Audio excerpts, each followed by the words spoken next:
Sorry, were you going to intro? Absolutely. Tonight we have. Absolutely. Tonight we have the Bumps in the Night, headed up by Boss Schnoz over here. Backed up by his second in command, Honker, who is a squig herder, wielding also a short bow, shield, and squig prodder. Boss Schnoz has a boss pole, of course, which functions as a spear. Then we have third in command, Snoot, the shaman, wielding club, dagger, short bow, and a spell that we are about to determine from the goblin spell list. Finally, three heroes are Boop, Beak, and Bonk. The goons. Bonk, most of them have short bows and clubs. Bonk also has a squig prodder, just like Honker, which will let him control the squigs at a higher distance. Then we have the Snuffers and the Sniffers, two groups of henchmen, night goblins, wielding short bows and clubs. And then finally, the Boogers. All five squigs, which are mouths with legs that will go bounding forward to destroy and devour our enemies. Would you please intro your squad? Yes. The Sickly Swarm. Yes, we. Sorry. We are Sickly Squad. Yes. Oh, wait, no, you threw me off. No, we're not. Just keep going. Just keep going. We're Sickly Swarm. I'm not doing the voice. Yes, over here we've got the Sickly Swarm. Led by Bubonic, up here in the front. Awesome. And who is distinguishable from Sargon from my other rats by having a different name. Totally. He's a plague priest. He is wielding a censer, a shield, a sling, and a dagger. We have his, I suppose, second in command is Coronavirus, who is. I thought about just calling him Corona, but that's a spicy one. That's pretty soon. It's pretty soon. It's current. Yeah, gotta stay with the times, man. Anyway, he is wielding a disease dagger, a normal dagger, a shield, and a sling, and he is a spellcaster who has yet to determine his spell. All right. We've got our two plague monks, Shingles and Polio, who I apparently forgot to name. Shingles and Polio will be... Shingles is wielding two disease daggers, a normal dagger, a shield, and a sling. And Polio is the only other one who is wielding a censer, a shield, a sling, and a dagger. Look, they're all wielding shield, slings, and daggers, so I'm not going to say that for every single one. I picked that up. Next we have our two monk initiates. We've got Pox and Flu, who are they don't have anything special. They are just two dudes. And on that note, we also have my two initiates. Plague novices. We've got the Fleas. They're just called the Fleas. Flea 1 and Flea 2. And finally, their beloved pet, Little Itchy, right here. Which I did not name after the Simpsons character. I just thought it made sense because we're going for the whole disease thing. And Itchy kind of was cute. But yeah, that's my group. Sorry I didn't do a fun voice. Your voice was awesome. Don't worry about it. All right. Awesome. Thank you for introducing your squad for me. So I've got to face a lot of slings. Now, slings are kind of insane in Mordheim. I learned that recently, and they're super cheap, too. Yeah, that's why they're insane. Well, that's partially why they're insane. They also have crazy, crazy range. Really? What's their range? Corey, didn't we determine that it was like 18 inches or something? Yeah, it's 18 inches. That's not exactly crazy range. A standard bow is 24. Well, Oh, okay. it's pretty crazy for a sling in that it's longer Yeah. than a short bow, which is what I have. Yeah. And also getting to strike twice at 9 inches is pretty insane. Uh-huh. Yep, Yeah. that's why they all have one That's what except for makes the it rat. insane. Yes, slings are nuts. All right, and kind of what makes Skaven a little crazy, but it's going to be an interesting match. I certainly have the numbers advantage. Yes, you do. So, Ironically, considering that I'm literally rats. yeah, but I'm goblins. It's fair. Did you know that the pestilence can only have 15? That's pretty high. That's average or high. Yeah, I guess I was spoiled because the Eshin, Clan Eshin can have 20. Yeah, 20 is for the like crazy numbers ones. Standard is 15, and then elites get 12. Okay. So like dwarves and elves have a cap of 12 usually. Got it. That makes sense. Thank you, Mumblefish, for the follow. Ooh, I like that name. And everybody who followed earlier today, that I was not here for. Excellent. Okay, cool. All right, let's do this. We got to roll for spells. I think that's our first thing. After you, good sir. Okay, let me open up my Night Goblin's sheet. Oh, it's opening and... Alright, that's fine. This is a big deal. This is a big roll. Oh, and I'm going to put on some music, too. Ooh, ho, ho, ho. Well, Man, it won't come through Tabletop Simulator, unfortunately. Oh well. Who designed these really neat icons y'all have? The icons? Yeah, you and Corey and those were drawn few by other Sandra. people. Those were drawn by Sandra at CSE. Well, they're very cool and I like them a lot. All right, here we go. Rolling one green die for my guy's spell. You got this. It's gonna be super cool. A 6. Okay. What is that? Goblin spells. Here we go. Goblin magic. I got... Here we go. Difficulty 8. The shaman and nearby goblins become filled with the essence of the Wog! All friendly night goblins. All friendly night goblins, not squigs or snotlings, within 6 inches of the shamans treat stunned results on the injury table as knocked down instead. Whoa. Ooh. The effects last great. until the shaman takes a wound. Oh, wow. Whoa. So you don't even have to re-roll that. That's really cool. That's just a spell that gives everyone an automatic helmet. That's an awesome spell. Yeah, that is actually a really good spell. Here we go. Okay, I'm going to add that onto his figure here. Snoot the Shaman, you are officially pretty awesome. All right, my turn. Yeah, what do you get? Oh, I got to set up my camera in picture. Yeah, me too. So I got a 4, which gives me... Corey, guess what it gives me? I got Black Fury. So what's that do? With a chittering incantation, the sorcerer turns into a monstrous rat-like creature which attacks with an insane fury. The sorcerer may immediately charge any enemy model within 12 inches, ignoring any terrain and interposing models, and gains 2 extra attacks and +1 strength during this turn's hand-to-hand combat phase only. So it's difficulty 8. Yeah, this was what my my Eshin sorcerer from the Radagon's Plague had. Right. Which basically it just turns my sorcerer into a monster who will just but only for one combat. So it is a bit of a gamble because afterwards if he doesn't crush his foe, he could be in trouble potentially.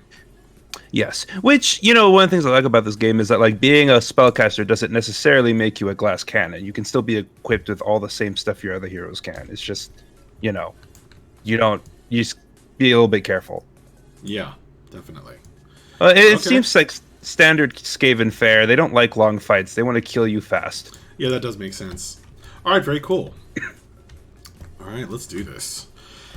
All right, what's your warband rating? Mine is 139. We are the Crystal Gems. We are 89. Okay, so you are 89. You are 50 points lower than me? Am So, I? yeah, from 90 to 100 is 10, and then add I could just.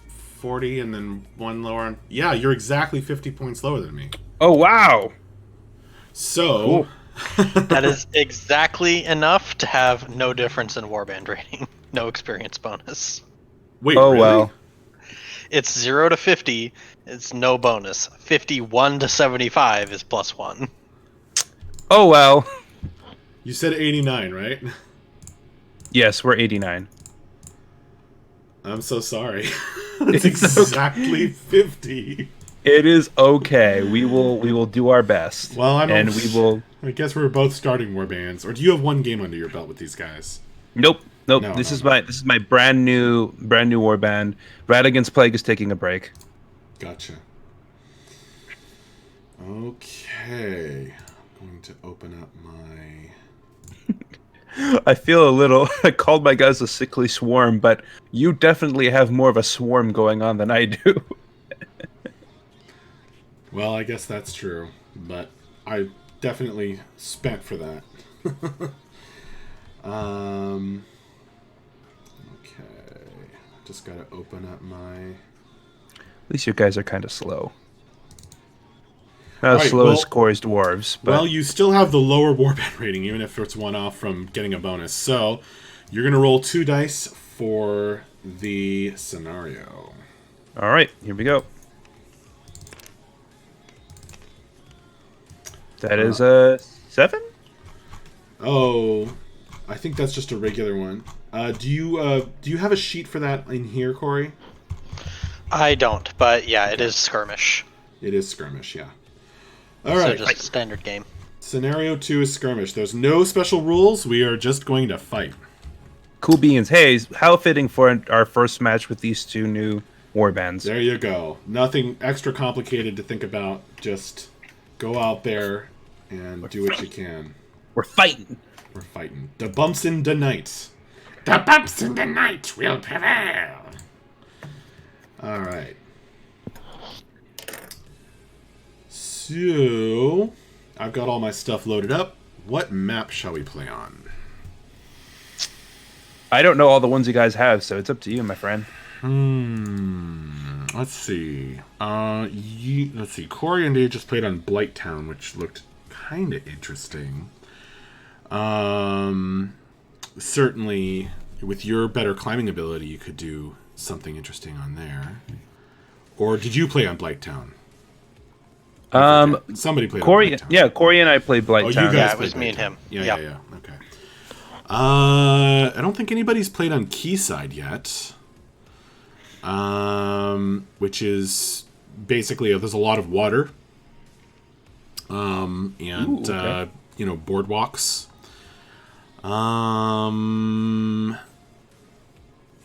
Is Ruined Market playable or no? That's not playable, is it? Yeah, I think it is. It should be. Oh, really?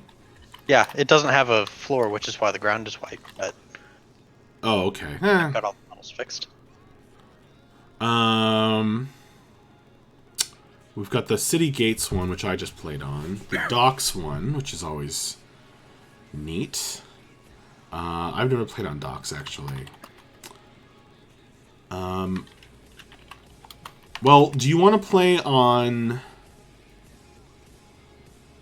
do you want to play on, like, a more normal map or, like, a super unusual one? I've only done. I think I've only played like 2 or 3 games now. So I haven't seen a lot of the different kinds of maps. Have you played And on... Okay. well, given that it's our first time using these guys, I feel like maybe we should play something that's not too crazy, Okay. so we can get used to them first. Fair enough. hate to sound boring, but No, it's okay. Well, I feel like I do want to try Quayside though. let's do it. Let's do it. Let's do Quayside. Let's do it. Follow your heart, Max. Okay. Julia. I don't think anyone's played on this map yet. Oh, that was cool. And Yep. it's raining. Yeah. Oh, that's so neat.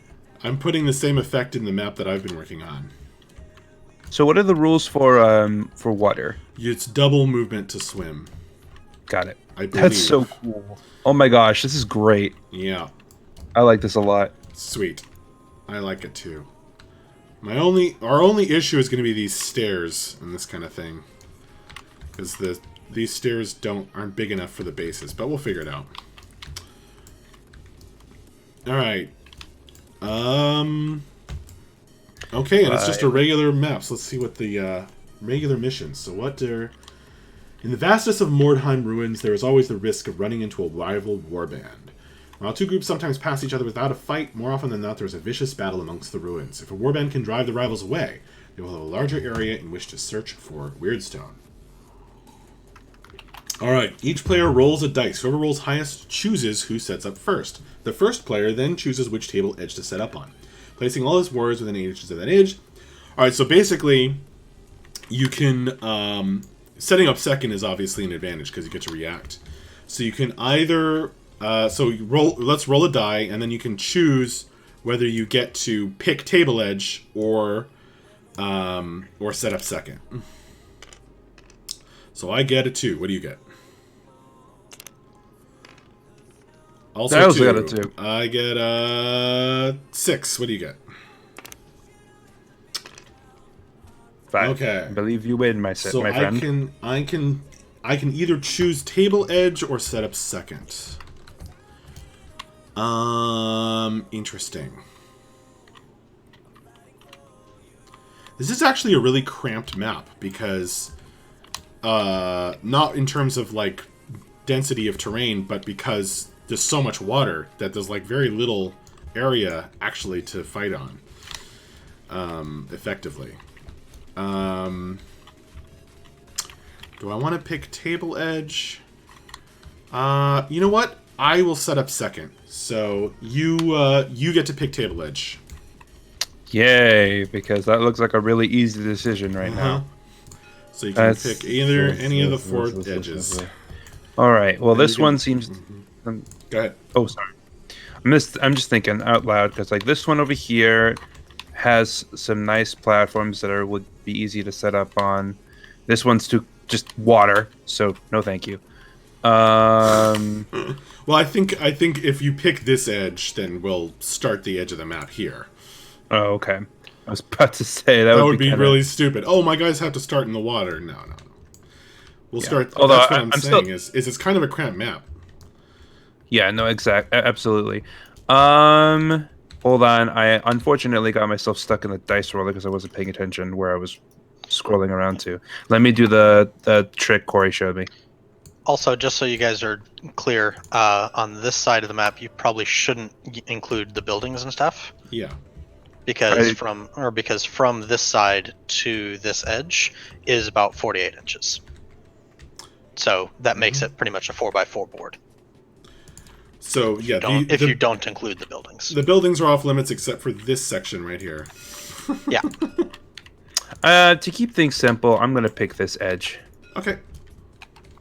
Alright, so within 8 inches of that edge, you can set up your guys. So right up to there. Alright. Well, then I can put someone up there already. Actually, I should do that on the flat surface, shouldn't I? You know what? There was a reason I picked this edge, and it's because it's pretty simple. We're just gonna line them up on this thing. What is the red line? It's just a map divider that we can use. Oh. Okay. Sweet.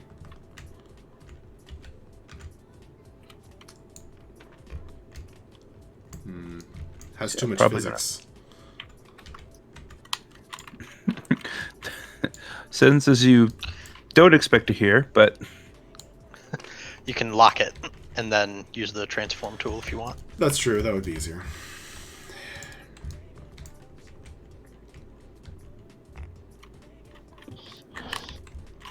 I think locking dudes and putting them into small spaces is a thing that we are going to start doing. Could make a comment about how that sounded. What? How did it sound? Oh, I don't know. Like locking dudes and keeping them in small places.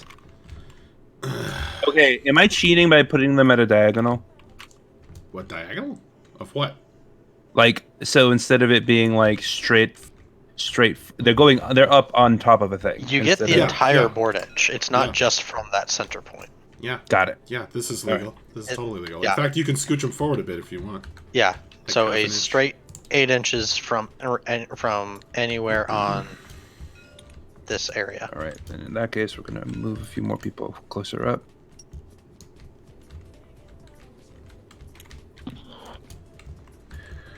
Let's put. I'd like to say that I have some, deep, complex strategery going on here, but I'm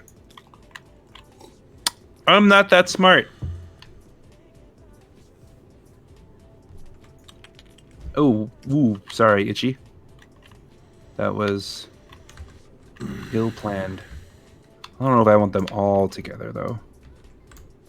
Maybe it would be smart to have having a few of them over here. Yeah, this is going to be an interesting fight.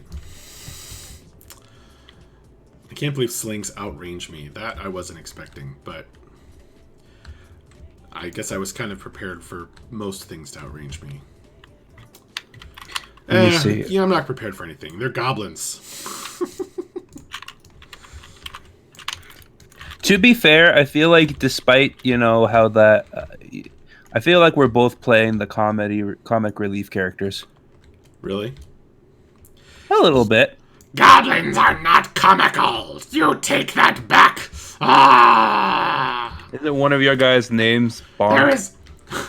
There is nothing comical about everybody being named after a synonym for nose. Anyway, your turn. Noses are night goblin's pride and joy. Okay. So the edge of the map is there. It does make me wonder if they were supposed to have like gangster accents, like mob boss kind of accents. Well, British mob boss. Oh, duh. Yeah, it's British. That's right, because Warhammer's all British. That's right. Yeah, we are some nasty gits. Let's see. Interesting. So who are the British people that repeat the last word of every sentence that the Skaven are supposed to be emulating? I don't know. I'm not going to make some racial comment.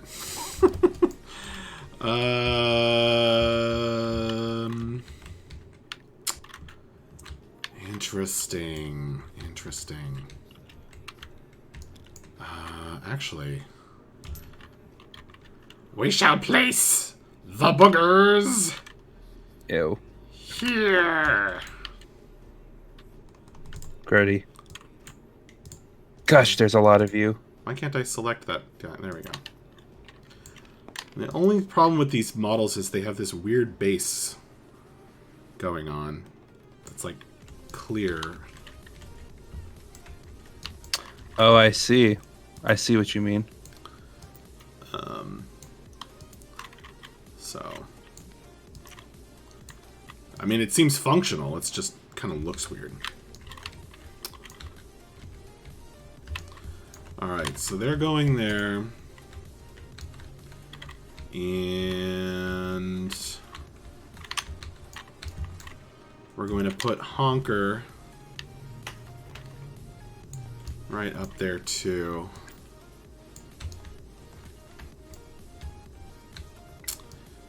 And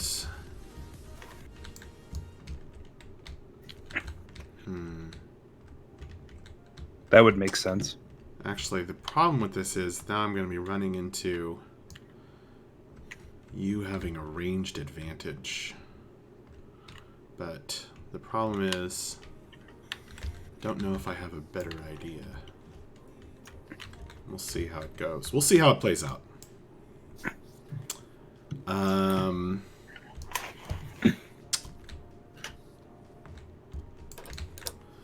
right.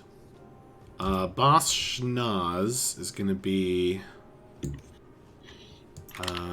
here in the back. And Snoot, who can make all night goblins move faster. Wow, that is... I hope I get that. That is awesome. I hope I can actually cast that spell. It does require an 8. Okay, Bonk, Beak, and Boop are... Let's see, Bonk is going to move up front. For those who are just joining our, watching our league, it is categorically the right word. Whatever. It is absolutely true that Max comes up with the best names for all of his stuff. Freaking the hands where I can see them. Yeah. Stroke of genius. Stroke of genius right here. They were pretty fantastic. There's a reason this is. Hey, don't use the past tense. It's still there. Did someone die? Was someone lost? I don't think he meant anything by it. No.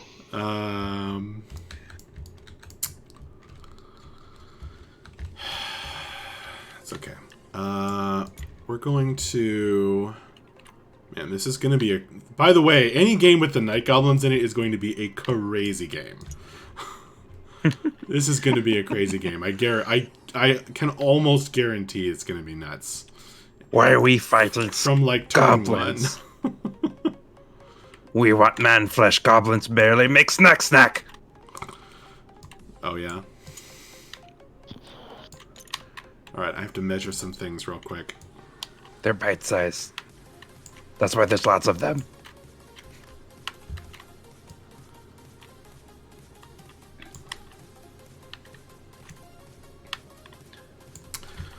Okay, this is sure gonna be interesting. On second thought, I'm gonna switch up a little bit here. I'm gonna put this sniffer back here and Boss Schnoz. Y'all make me super nervous with how much thought you put into where you put your people, whereas I'm over here just like, I don't know. Put them on the map. I feel like I just take the longest. Okay. Deployment is something to pay attention to, but you get a feel for it as you play games. It's just kind of one of those things. Max and I have done it a lot, so we know what kinds of things are useful. I probably should have put some of my dudes on this edge over here, but oh well. Usually I think a lot and then immediately make a snap wrong decision. I am done deploying, so we can get rid of the map divider. Goodbye, map divider. And I think we're ready to start. Heck we yeah. have our spells. Have at thee! From hell's heart we stab at thee! Wait, who gets the first turn? That's the question. Both players roll a d6. The higher scoring player takes the first turn. Skaven faster. Okay. We get a 1! Well. Stop it. We get a 6! Ooh, close. Okay. Here we go. Still faster. Here we go. No charges. And we're going to be moving the squigs first. So, Squiggly doo. Boogers, go forward! So, I don't know if you know anything about goblins in Warhammer. Nope. But here's how squigs work. Their movement characteristic is 2d6. Oh. So that's Well, then. I'm starting from the right hand side because that's where Corey's hand is. So he moves 2d6 inches forward. And I believe that I am not allowed to move him less than that. So Pointy Booger... so he has to move. Yeah, they have a special ability called Ungainly Gait. And so the squigs just like run forward hungrily because they're literally mouths with legs and not much brain. So he's just going to be running forward at Top's crazy speed, apparently. Let's see, I already moved 4. There's 6 more. Pointy Booger is there now. That could be really bad for me. Pointy Booger. I don't want to lose control of my squigs. It's funny because he has a horn on his head. Then I get 2 more inches. I have to move him 2 more inches. Yeah. I did bring in a rotation die or a random movement die in case they go happens. wild. Yep. Thank you. Okay. So that was interesting. Let's see how far Long Booger moves. Long Booger forward! 8 inches. All right, not nearly as excited as Pointy Booger, but still quite excited. Long Booger is going to bound forward 8 inches. So, yep. They're just like... Even though they're mouths with legs and not much brain, they're actually badly designed for walking. So that's why they're moving this. Oh, okay. Soft Booger moves a solid 10 inches.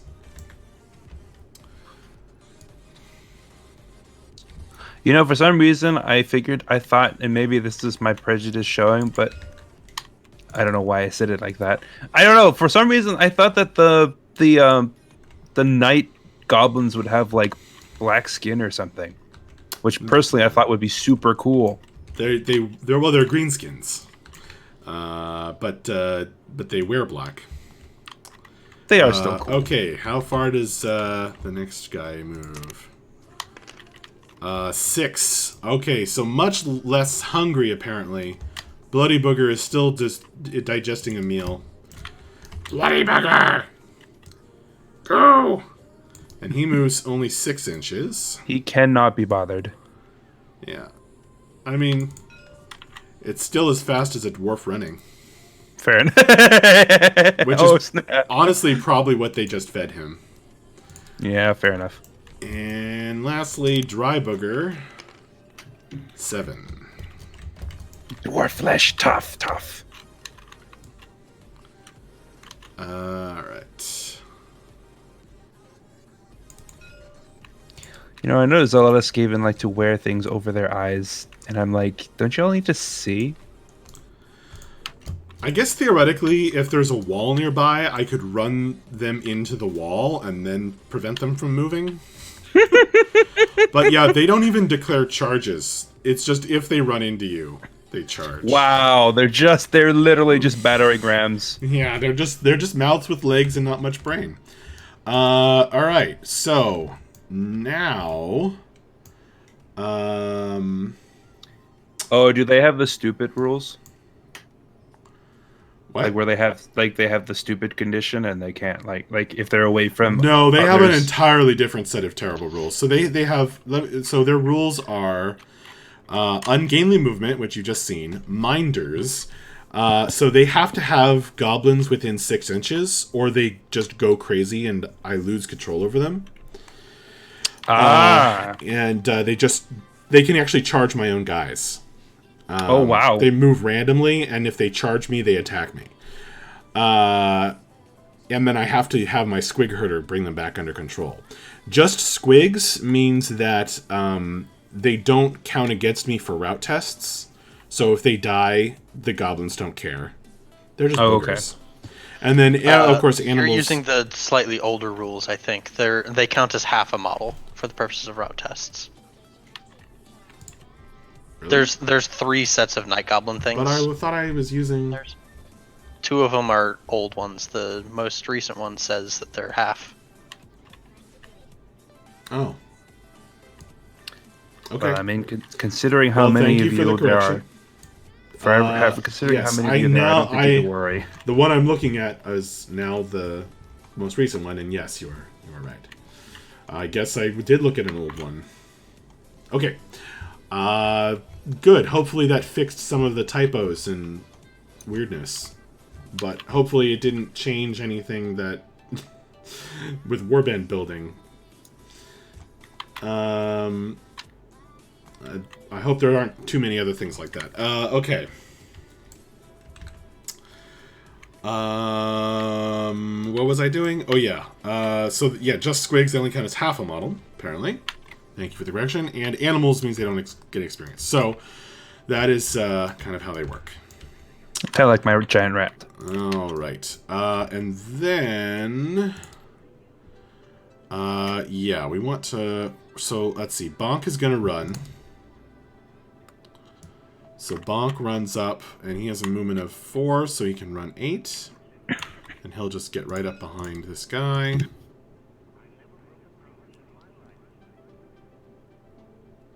And Honker is going to follow close. He's going to run next. And he'll run up behind that booger. Just as a reminder, he's riding a squig, but he's not actually riding a squig. Or he is riding a squig, but it doesn't increase his movement or have any other statistics. Alright, so let's see. Yeah, I think everybody's going to be running right now. I doubt you're a hope in heck of shooting you at your starting spot from over here. So everybody's running forward.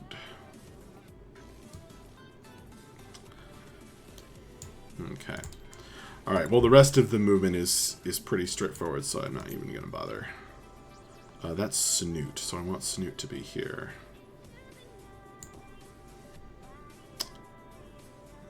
Boss Shanaz is going to... Oh! You may have noticed I just moved the henchman here, Snuffers.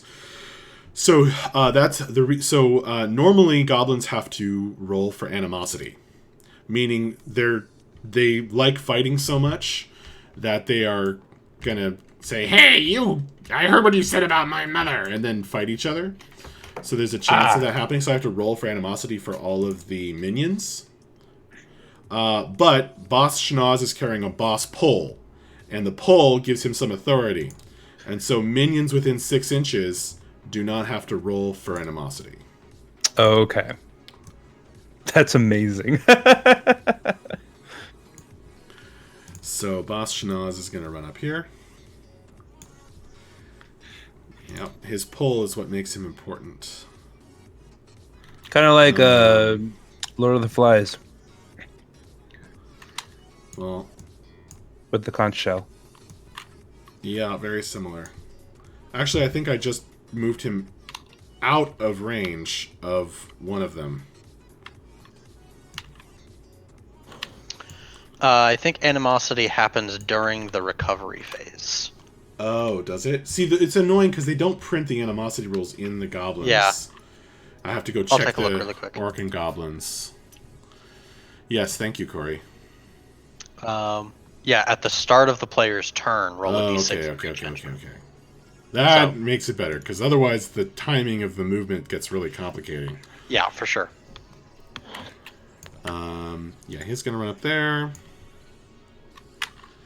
And these snuffers are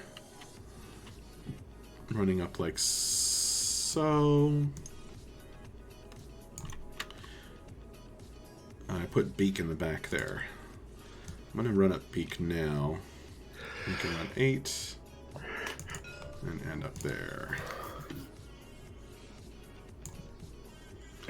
Alright, we have the 3 sniffers, and they're just going to catch up with everybody.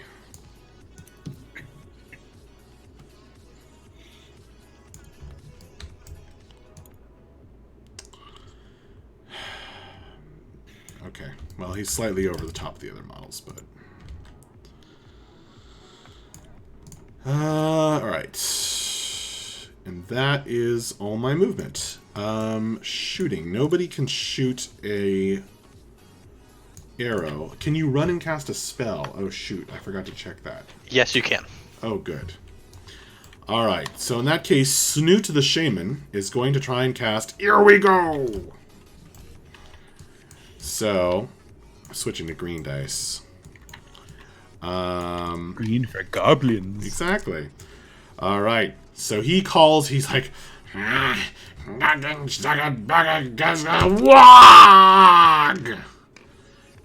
oh, I think that succeeds. Yeah. So he succeeds at casting Here We Go.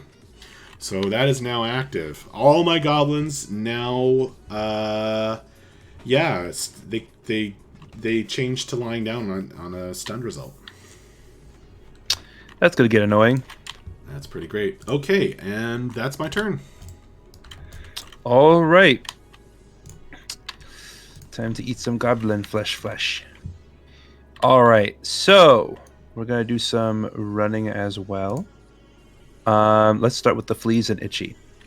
Flea number 2, since he's the one with the clear shot, is just gonna run straight ahead. He's itching for some blood, so he's got to make sure that he shows the plague priest that he's up to snuff. So he's got a movement of Snuff! 5. Snuff! Was that an insult? Of course it was. Yes, it was absolutely an intended insult. Wahahaha. Oh man, ratties are fast. Yes, we are. They're faster than humans and goblins. Although they are slower than Eshin rats, sadly. Wow. Eshin rats had a movement of 6. These guys only have a movement of 5. That's okay though. You are also going to run. So you're going to run. Flea number 1 is going to run 3 over here and 7 behind his buddy. The ratties are running up. And then Itchy is, well, he has a movement. He has a run of 12, so he's absolutely going to be able to come up behind these guys. Itchy is going to just come up behind his masters with his cool walking animation and just plop down right here. They are teaming up. They're my little squad. All right, so now for the main guys, we've got, I believe. How do I want to do this? You guys are all bundled up over there. So, Shingles is going to run ahead to get a better look at what scout ahead. So, he has a movement of, also a movement of 5. So his run is 10. So he's going to go. Thanks for coming by, Ari Singh. Coming by the stream. I know who Am. you are. I told her about what we were doing. Yeah, he's gonna run all the way. Did you know she doesn't actually know how to pronounce that? She says that stupid condition is her new favorite thing. There is, in fact, a stupid condition, although none of our guys have it. Okay, there we go. I'm just trying to make sure that he's okay. There you go, Shingles. Good job. Polio is going to come up next to his monk brother and also run. So he's going to run up here. More than enough movement to make it right there. Pox and Flu absolutely need to make sure the monks believe that they are up to snuff. So they are going to... kind of cramped, as you said. Well, I think they're going to run up behind just to be, ready to move forward. I mean, at first glance, the map looks quite open and big, but when you start thinking about the actual move lanes, Exactly. it's actually quite limited and cramped. I almost thought of trying to flank you by going around, but that would take way too long, and you guys are all bundled up over here. Don't forget, you can jump in the water and swim. Yeah, I know. I just don't. Yeah, no, absolutely. Pox is also going to do the same thing as Flu and try to come up behind the others. Although I assume you can't run while in water, so then you're really slow. Mm-hmm. Do the breast stroke. This is not the map I made, Em. I'm still working on mine, although I am also using the rain special effect. My map is going really slowly because I have certain design principles I'm trying to apply to it. Which I Right. don't know if it'll work out in the end, but I'm also testing every single thing with models instead of just eyeballing. Coronavirus. Sorry. Coronavirus is also going to run up and be with the crowd. Unfortunately, his spell will not be useful yet, so he will not be trying to cast it. And finally, pulling up the rear, as all good leaders do, we've got Bubonic, who's going to run up. And chill in the back. I like the way you measure, sir. Thank you. Good avoidance of the wooden lit post. Thank you very much. Yeah. Bubonic does have... Yeah, okay. Well, that's my much shorter turn. As I have much fewer... How many guys do you have? 17. Holy mother of pearl. Okay. I have 9. I have 9 boys. Mm-hmm. Nine good sickly boys. We are very good. Anyway, your turn. Because I can't do nothing. I ran. Everyone ran, so I don't think they can shoot. So we are No. Okay. all finished. All right. My turn. At the start of my turn, we check for animosity. So I gotta get used to that. Everybody is within 6 inches of a boss pole of authority. Snoot, not Snoot. I was measuring from Snoot. I should have been measuring from Boss Schnaz. Boss I love these Schnaz guys so much. shakes his staff and shakes his pole and says, "Obey the pole!" Everybody's like, "Okay, we're not going to fight with each other." I love that so much. That's a thing you have to do. That's So, amazing. First off, we're going to go with Pointy Booger. And Pointy Booger is going to move 7 inches this turn with his ungainly gait. So, oh wait, I also have to check for his distance from From Honker, goblins. Well, not from goblins is what it is. But then some goblins, 2 of my goblins are carrying squig prodders. And so they extend their minder's range to 12 inches. There's a lot of like trying to control your own stuff in in orcs and goblins. Well, it seems to me that like you are more than within the radius. Yeah, I'm just trying to get used to checking for it because otherwise I'm going to start forgetting. Okay.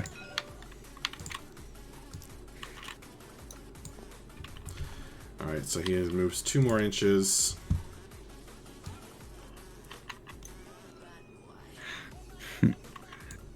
Just realized with his mask, one of my fleas kind of looks like a character from Fantastic Mr. Fox. Go forward, Pointy Booger! Soft Booger, how far do you move? The fleas are like, what the heck is that? 6. I signed on to fight man flesh, not whatever the frick that is. One fun thing about the goblins is I find them less stressful than humans. Because I have less control anyway. Alright. What did I roll? 6? Yeah, 6. Yeah. You surrender to the dice. Exactly. That's also why I play orcs in Battlefleet Gothic. It's like, you know what? Battlefleet Gothic. I've heard of that game. Oh, it's the best. It's my favorite game. I like it even more. Oh, looks like Long Booger trips and rolls and gets back up on his feet, but he's only moved 3 inches after that. I used to listen a lot to the That co-optional can't be right. What? I used to listen to the co-optional podcast, and the old host, what was his name? Total Biscuit really likes Battlefleet Gothic. He loved that game. Oh, And so he talked about it on one of the shows, and it's like, oh, that sounds pretty cool. that was Bloody Booger. Ew, Bloody Booger is moving 7. grow D. So technically, okay, whatever. I'm just gonna not even ask that question.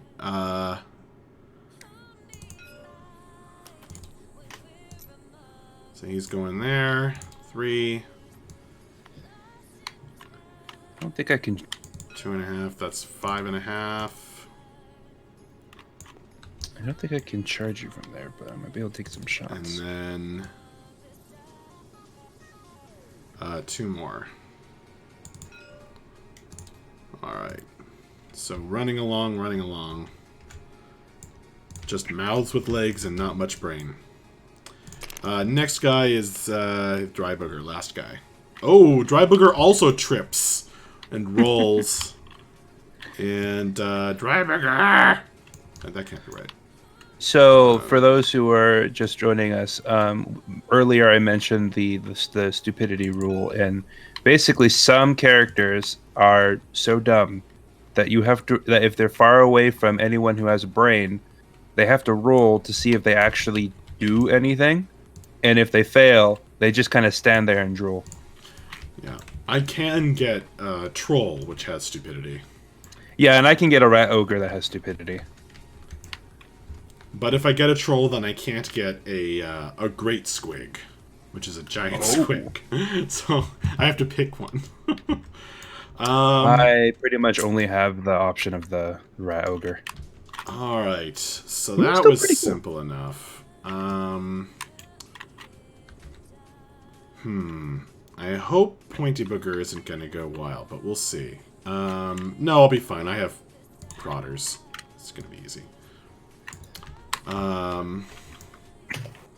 I want to run, is the question. I think I'm going to run with Honker.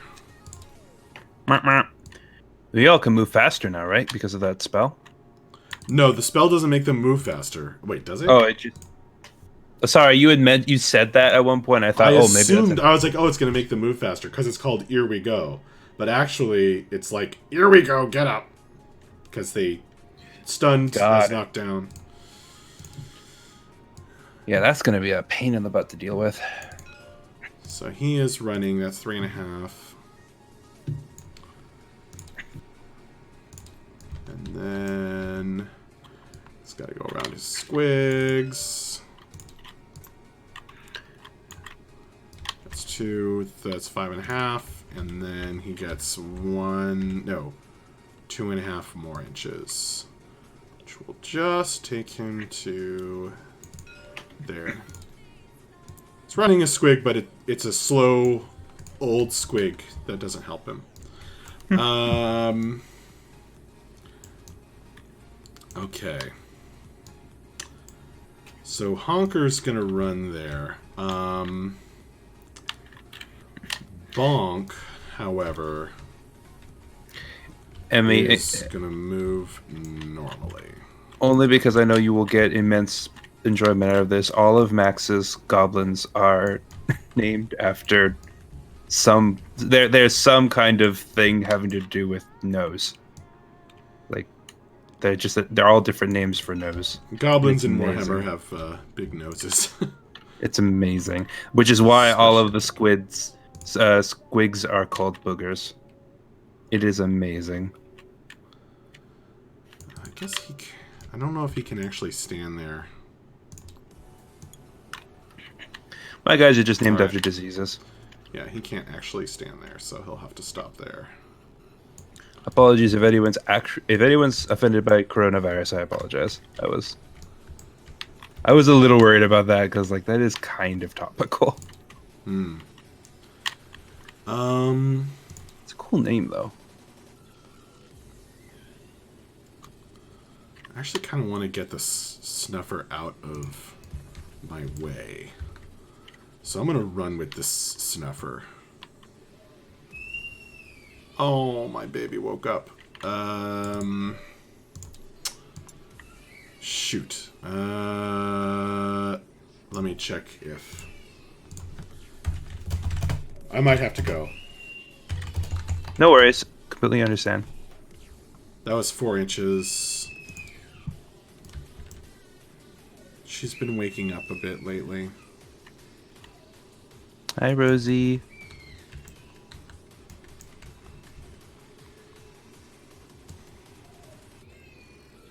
Yeah, I think my dad's watching TJ all day tomorrow.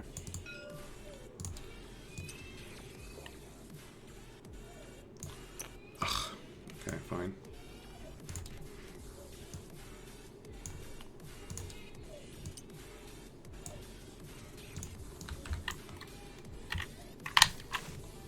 All right, I think I'm gonna have to go deal with the baby. So I'll be back in like 2 minutes. Cool beans. Okay. I will be here. Might be 5 minutes. This broadcast is brought to you by soap. Use it, maybe. You'll smell better. I'll put it on. I'll put it on the 5-minute break screen. Do do do do do do do do. Well, howdy, Corey. How are you doing? I'm doing pretty good. I just got my Bretonian Knights finished getting them set up in Tabletop Simulator, so they're good to go. Cool. I gotta say that I think it was Dave talking about those pirates. Those pirates sound cool. Yeah, the pirates do seem interesting. I also just watched a pirate-themed movie recently, so I'm probably biased.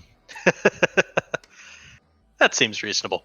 That film, so that film is like, I think I appreciate it more afterwards. Mm-hmm. It is very funny. It's just it's very dry British. It's very dry British humor. Yeah. So it's not like the kind of thing. I did chuckle a couple times out loud, but most of it was just like, oh, that was clever. Mm-hmm. Like I like the little touch that the main character's name is Pirate Captain. Like that's his name. Nice. Like yeah, and no one acknowledges. No one, like everyone just like they're talking about how they're having a pirate of the year award, and no one like acknowledges that it's kind of weird that this guy's name is just Pirate Captain. And his crew, their names are all just some characteristic about them. So there's like So they're the Seven Dwarves? kinda, but like it's instead of it being a single word, it's like a sentence. Like the pirate with gout. The pirate who likes sunshine and ponies. The pirate, the strangely curvaceous pirate, which is absolutely a woman just disguised as a man. Oh my Which God. I totally expected to be like an arc. It wasn't. She's just a character that's there. That's like her whole gimmick is that she just is hiding from crushing hard on Pirate Captain, but not letting anyone find out that she's actually a girl. Wow. I kept waiting for it to go somewhere, and it never does. It's not. There's no point. That's just who she is. Wow. So that's kind of like what we're dealing. That's the level of humor we're dealing with here. Is like that kind of silliness. See. Mm-hmm.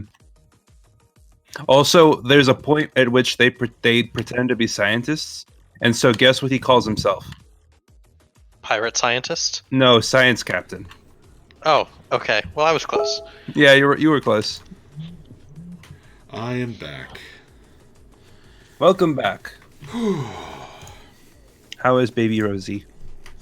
Oh, she lost her binky rolling around Aww. in her sleep, so she needed that back and to be rocked back to sleep.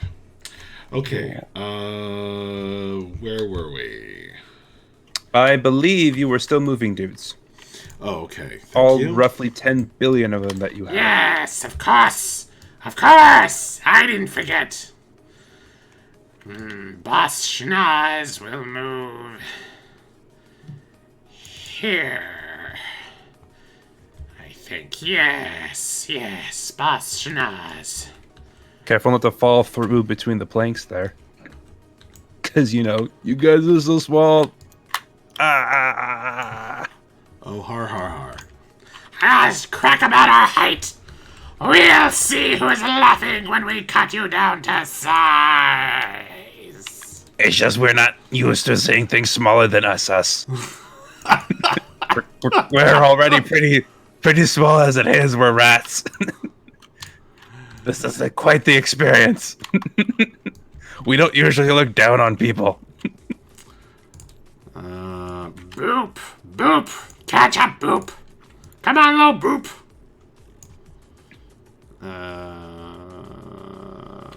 Great. And Snoot will move up as well. Snoot the shaman. Whoa. Oh, okay. I'm gonna lock him, and then I'm gonna move him up so that he doesn't. That's cool. I didn't know you could do that. Yeah, trick picked up from practicing with the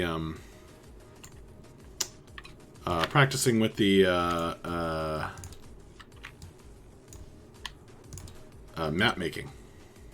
Okay. By the way, did we come off of 5-minute break? Oh yeah. We're live again. Yay! Hi everybody. I hope you didn't talk about anything super embarrassing while I was gone. Mostly just the film Pirates, Band of Misfits, which I watched yesterday. Oh, the Porn Pirates movie? No, I'm kidding. What? I'm kidding. What? No, the charming claymation movie made by Aardman, who does Wallace and Gromit. Oh, cute. Yeah, it was actually pretty fun. I was telling Corey that it's definitely very dry British humor, but if you can get into that, it's pretty good. Cool. All right, we're going to do some shooting. So, Uh-oh. Or we might. It depends how far away you are. How dare you? So these two guys ran, so they can't shoot. But we're going to kick this off with Bonk.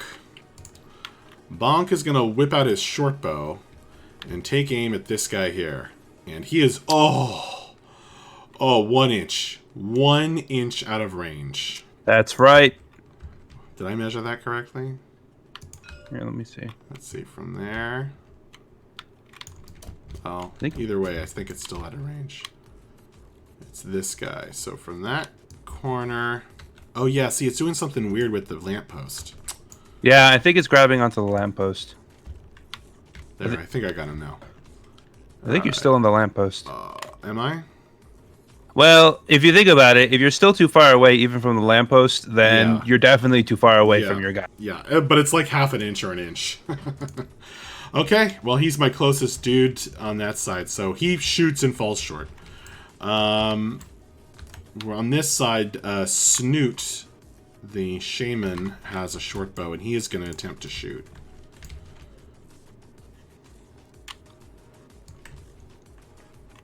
Nope. Of course, you have inadvertently also given me an idea of the range that I can shoot. Yep. But I had to do something. Mm-hmm. All right, it is your turn. I think that's shooting. I'm not going to recast a spell that doesn't do anything. I'm done. All right, so first charges, which I don't think anyone is really quite in range, but to test that theory, Shingles is going to try and charge, I believe it's Honker. Okay. Can he see Honker? Oh, you know what? Good question. I don't think Actually, so.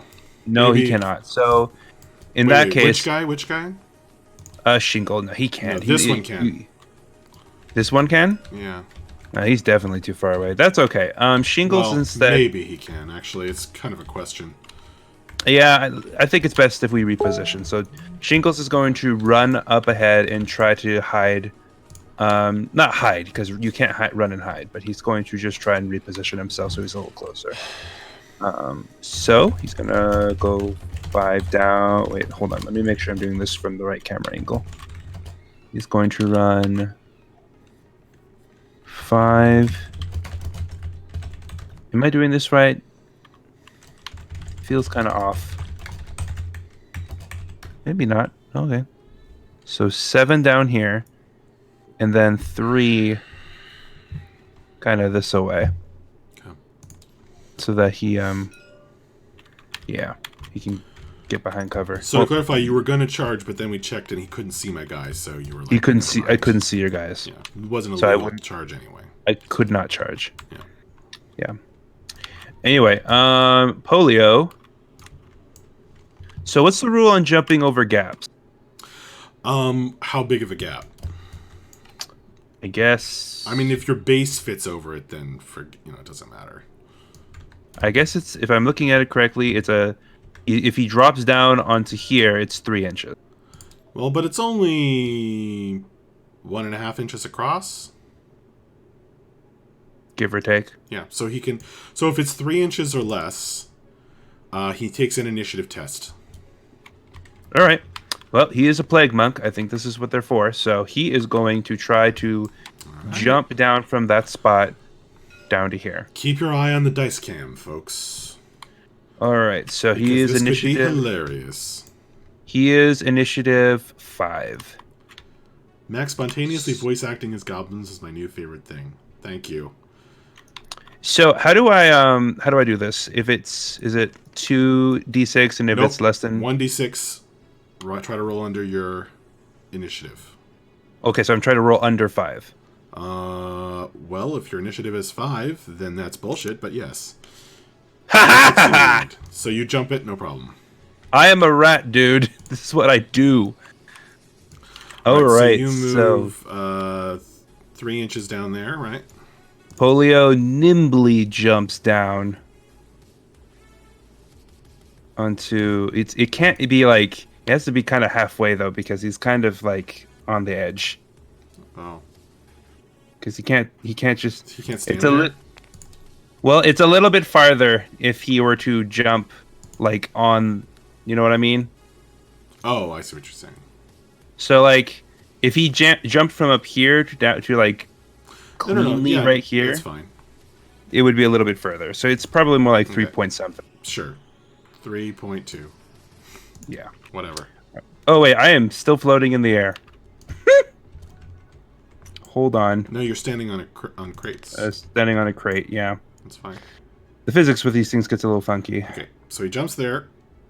3 inches. And we're going to say, 3 inches. And so he's going to then move. Did you declare him running? Yes. Okay. He's going to move. Well, I don't know if I specifically said it, but that's what I meant. Because neither of them can charge, so they're just going to run. But that means he only has 7 left. So he's going to move. He's just going to move here. Okay. So I'll be more careful to clearly declare what I'm doing. It's okay. Not a big deal. All right. Now we got our 2 initiates. They're also just going to run forward because we need to get into range of stuff. Okay. So we're going to start with Flu. He's going to move. Yeah.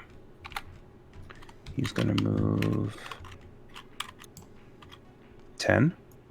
So 3.5. And then 4.5. That's not right. It wouldn't be 4.5. It would be 6.5, right? What are you asking me? If he's got a movement of 10 and he moves 3.5 to get to the edge here, it's 6.5 is what he has left. 6.5 plus 3.5 is 10. Yes, thank you. See, I can math. Gee, Pox is good. every model except for the Empire Warrior models that I have, like, does pretty okay on slopes.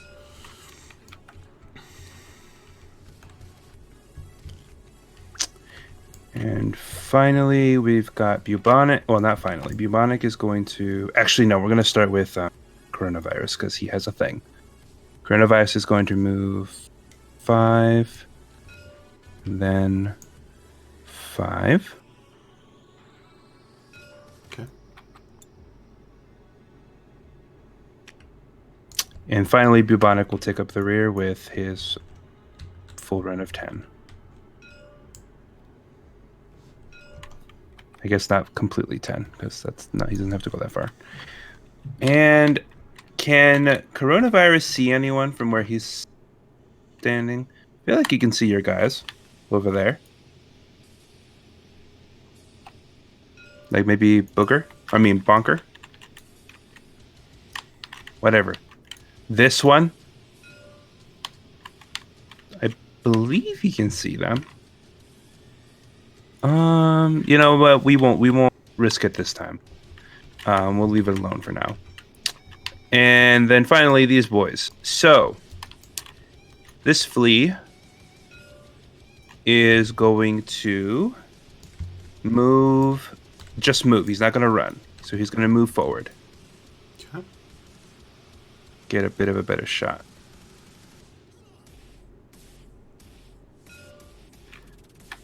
He's going to move here.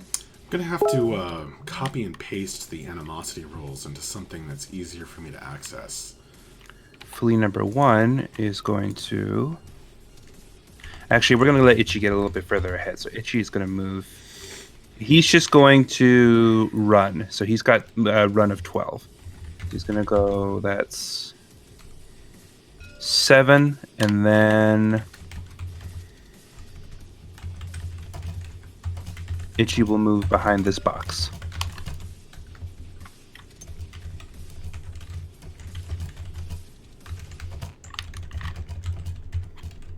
And finally, flea number 1 is going to run up next to his buddy. I'm sorry, I meant move. He's going to move up next to his buddy. Okay. Just up here, just 5. And now for shooting. We're going to start with flea number 2. He is going to take a shot at this squig. Pointy booger. Yes. All right. You are in range. Your maximum range is 18 with a sling. That is correct. So Are you doing a double shot or a single shot? I'll do a double shot. All right. So what is the range with a double shot? That is a good question. Does the range change? Or is it the same range? 1 second. I'm not actually sure because Sure. Yeah, look up the slings.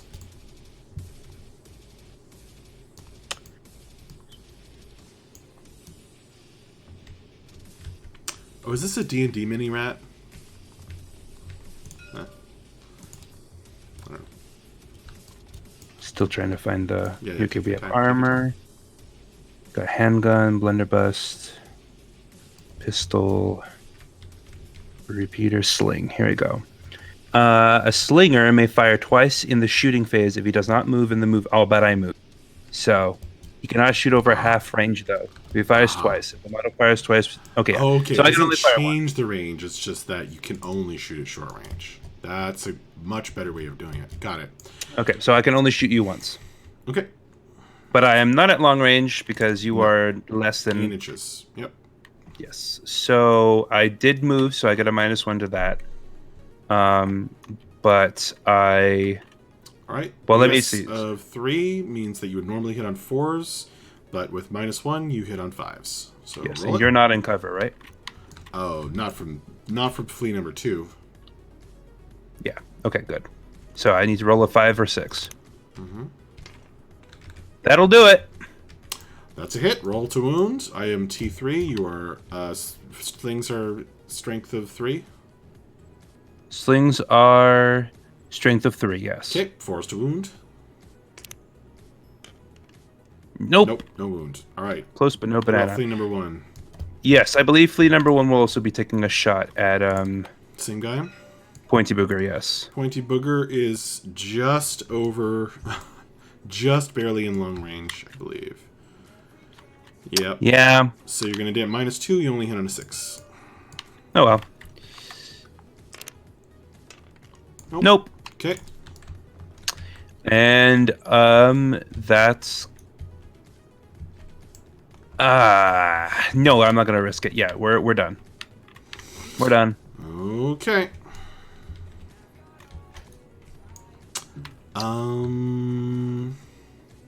Things are gonna start getting spicy, y'all. Things are gonna get interesting real quick here. Okay. Well, think I really... Okay. So I just checked... Okay, so start of the turn, animosity. So from the boss poll, everybody is good. Obey the authority of the pole. Goblins need stick to keep order. Maybe their brains are as small as their bodies. Let's see how far Pointy Booger moves, because that's going to be real interesting. So I actually checked for minders at the start of the Squig's movement phase. So he is within close distance of a goblin with a pointy Squig prodder. So let's roll 2d6 for the distance he moves. That's not the result I wanted. So Pointy Booger trips and just tips over to the side as he's just like slobbering to himself, and he's gonna move 2 inches this way. He's a little perturbed because he just got Actually, hit. no, he'll move forward some. He just got hit in the head by a rock, so he's a little annoyed. Yeah, so he'll end up there. Trip crashed into the crates here. Let's see how far Soft Booger moves. Get rid of this black die. I don't think the black and red dice like me. No, stop. Go away.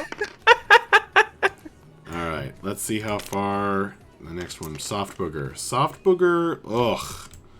4. Guys, when I really need you to roll high. What happened? 4 inches is not fantastic.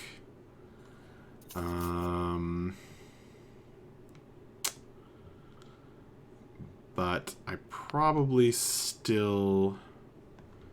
Well, I could tell him to go this way.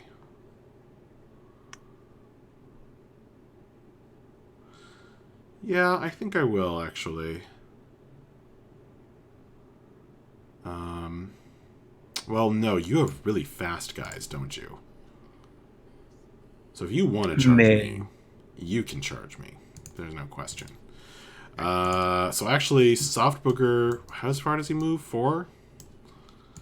So, just another out of control, well, not out of control, but not very much under control Squig is going to move 4 inches up. Okay. How far does Bloody Booger move? This would be an interesting time to get boxcars. Nope, 7. At least it's better than 3 or whatever I was getting. For those who weren't here when we were starting, his boogers have to move the full distance that they roll. I believe so. That from what I've read, I believe that's the case. That's 1.5. 1.5 from 7 leaves 5.5. So he can get all the way up there. Or I could like ram him into the other squigs so that he, you know, just spends his movement that way. I think I will do that.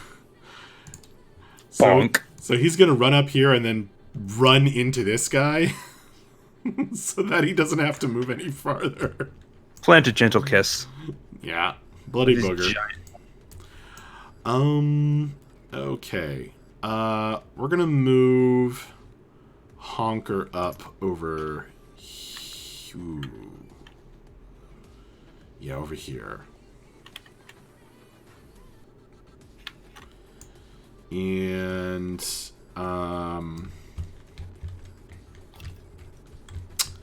that'll be good for that. Alright, let's see how far Long Booger moves.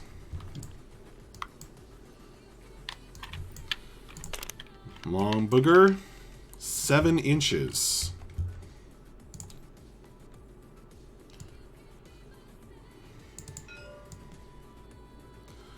That was a hopeful measure right there. Hey Max, while you're doing movement, give me 1 minute. I'll be right back. Sure, man.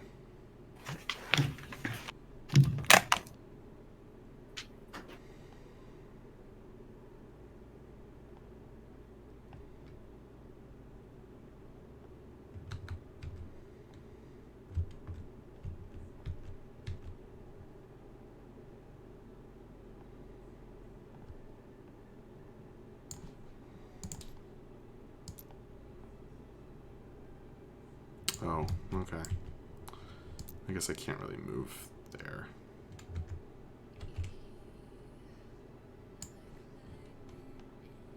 Unless I lock him.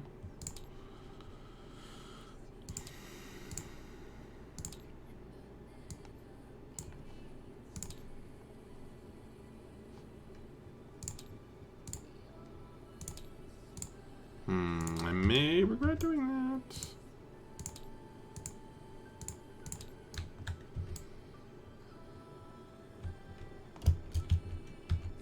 Uh-oh. I can't grab him again.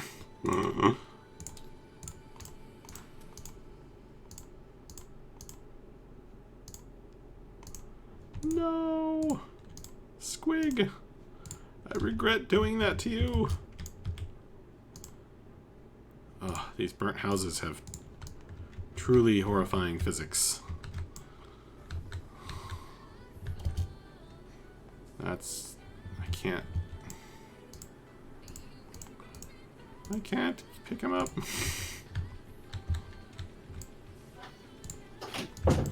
Uh-oh.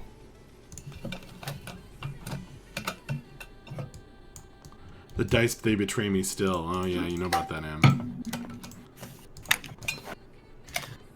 Sorry for the wait. Yeah, no, I have a problem. I locked this squig to move him into the building physics, and now I can't grab him again. Oh no! So I really regret moving him there with locking because I can't pick him. I can't right-click him. And if I unlock the building will go flying. So I have made a horrible mistake. Could you pull out a copy of just this model and just like Replace him? replace him? No. I haven't saved each one individually. I've saved them all as a group. Oh, okay. But I will figure that out later. He has moved there. Let's see how far Dry Booger moves. It's so gross. 4. He's a different color. Oh my god. Dry Booger. Dry Booger is only moving 4 inches. Not want to eat something called booger. Gross, gross. Oh, And we're rats. We did anything. Yeah, but do you want to eat squigs? That's exactly. We don't think so. Do you, though? we really don't think so. Yeah, I don't think you do. We'll just kill them.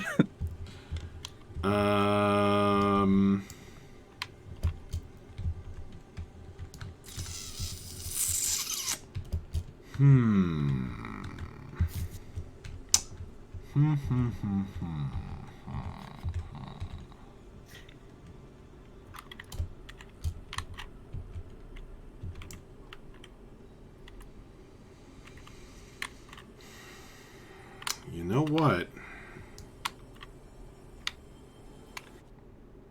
That's it. That's it for movement. Really? Mm-hmm. Okay then. Shooting. We're gonna kick off with Honker taking a shot.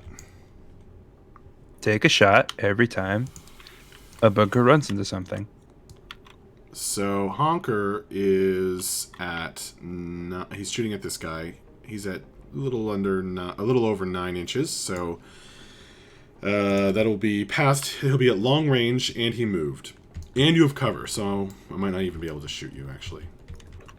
Yeah, you have cover. Or you can claim cover. So I will. I'm just gonna double check his BS. Honker has BS 3, so he'd normally hit on 4s, but he has -3. So yeah, he just can't. He hits on 7s. Okay. That's fine. Let's see about Bonk. So I'm going to try to shoot with Bonk. At the same target. So long range. Why are you hitting on my fleas? And, oh. Well, I guess they probably both have cover. Well, I don't know. Will you let me... Oh, yeah, I'm going to have cover from my own guy there, for sure. Yeah, doesn't matter. Well, yeah, probably.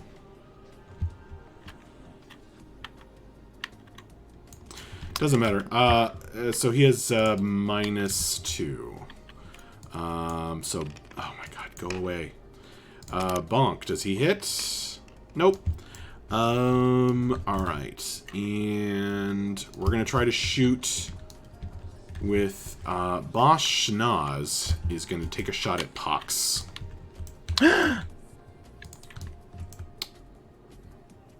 How dare you? Just within range.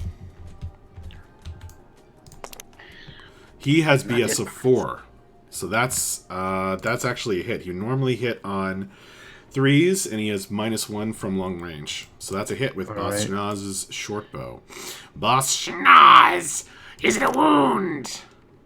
Oh, that was the saddest. Okay. Just turned over. Nope. Not a wound. Not even a wound. Okay. Let's see. Yeah. I'm gonna shoot with Snoot. Also at... Yeah. I'll shoot at Pox.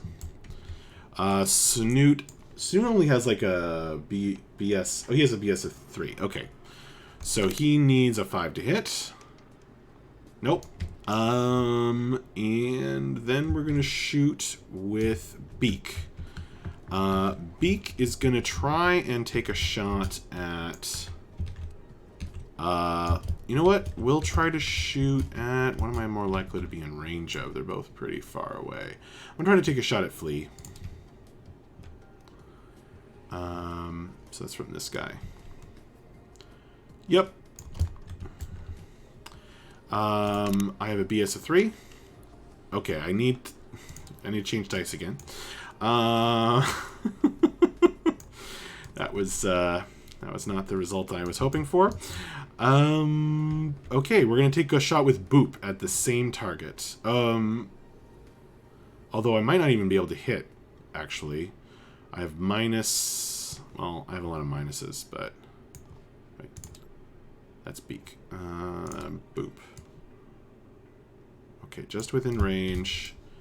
I have -1 for range and -1 for cover. So I hit on a 6. Nope. And... Ugh. Is that all my heroes? Bonk, Beak, and Boop. I definitely shot with them 3. Boston, Snoot, and Honker all shot. Okay, cool. Well, that was a whole lot of nothing. We're gonna shoot with Sniffers C at Polio. Long range. And I did not move. And no cover. So I hit on 5s. Nope. And Sniffers... Wait. I wrote... Oh, that's Snuffers. Sorry, so that was Snuffers. Sniffers C is going to shoot at Pox. If he can see Pox. Let me double check. Yep, I just can. So it'll be -2 though if I can even hit. Yep, I think I can. So at -2 I need a 6. It's a lot different than when Corey needs 6s. Just saying. And we'll try to take a shot with Sniffers B at Pox. But I don't have high hopes of him being in range. I have faith in your green dice, Max. Oh, I'm just within range. So, one more. Come on. Oh my god. This thing, it just like throws the dice straight up and down. It doesn't even roll it. For me. I don't know. Maybe it works for other people. And then I know these guys aren't going to be in range, but I'm going to try to shoot with Sniffers A at Pox. Ooh, that's real close. Real close on the line. Let's see. Let's get right down to your base here. Oh, wait, this guy's in range. Yeah, that's the one I was measuring from. Okay, great. So he's right at the edge of his range. Snuffers A is going to go for... I'm going to shake it around this time. Go for the shot on a 6. Oh, there we go. Is it a wound on Pox? No. Okay, I think I already measured that Sniffers B was not in range, but he'll try again. Yeah, out of range. Okay. Did I measure from this guy? Yeah, I did. On this side, we have the heroes and Sniffers A. So Sniffers A will at least make an attempt to shoot. Ooh, that's real close. Let's see here. Ooh, 16 inches exactly. That's what I get. Yep.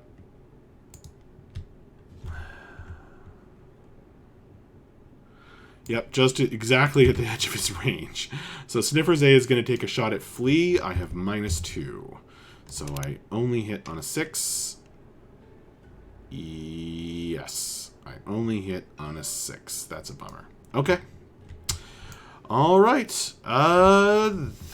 Yeah, that's it. A whole lot of nothing. I just rolled so many dice. You still there? Nico?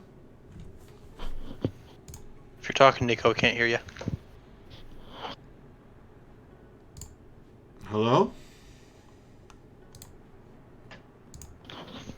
Hang on, I think he just messaged in Discord. Oh.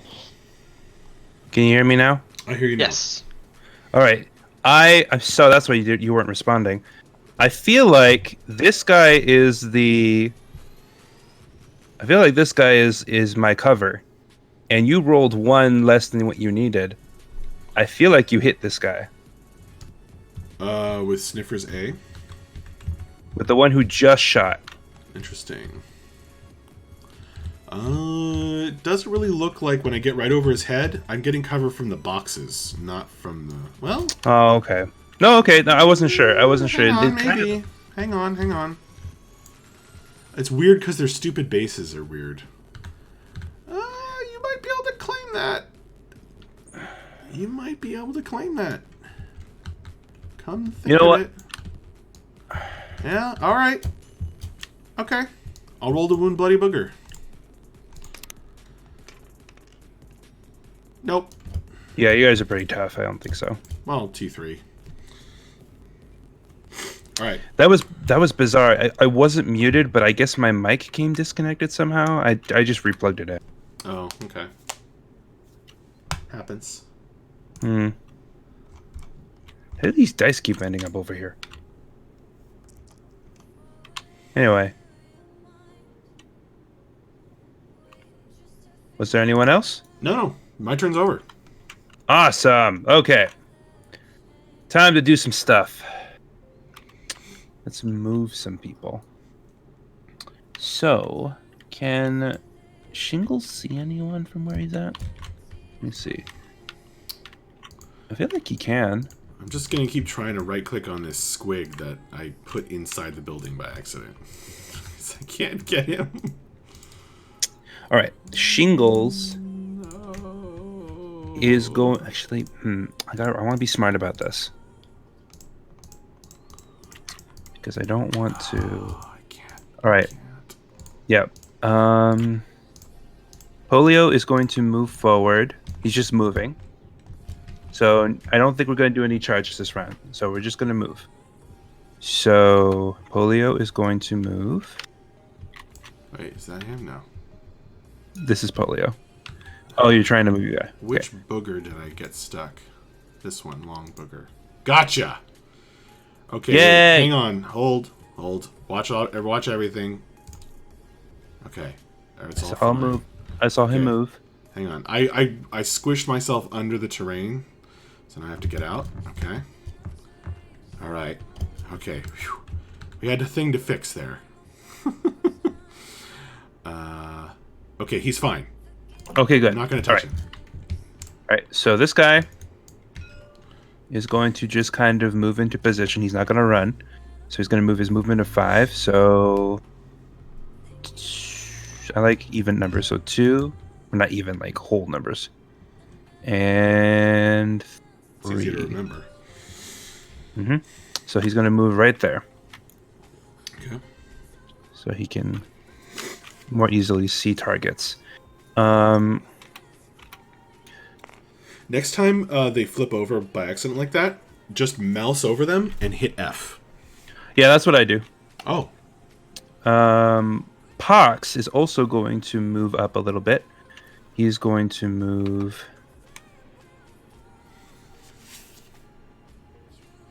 He's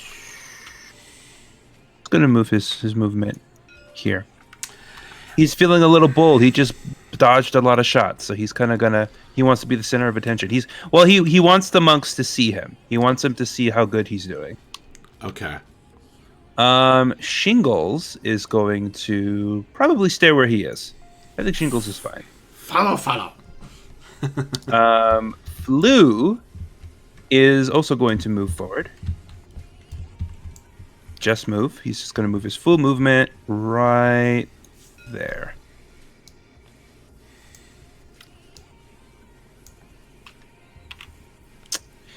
And coronavirus. Now, coronavirus is not planning on hiding anything. In fact, he is going to move his full 5 right smack dab in the. In fact, actually, you know what? No. He's gonna be. Yeah, no, I already say he's moving. He's gonna move right there. Okay. Yeah, he's gonna move right here. Bubonic is gonna be following close behind. Okay, just moving. Right around there. Bubonic is just kind of observing the proceedings. Okay. From the back. And then my lovely, lovely fleas are not going to move. Okay. So it's time for some fun things. I think it's time for some shooting. I think it is time for some shooting, but may I go ahead and try to roll coronavirus's spell first? Oh, you're gonna cast a spell? Okay. Indeed. So, given that his spell is called Black Fury, I believe it would be appropriate that they both be black dice. Ooh. And I need an 8, Okay. I believe. Let me check that. Let me check that real quick. Let me make sure it's correct. I should write down. Pretty sure it's correct. I scrolled up to the weapon, so I'm not at spells anymore. 1 second.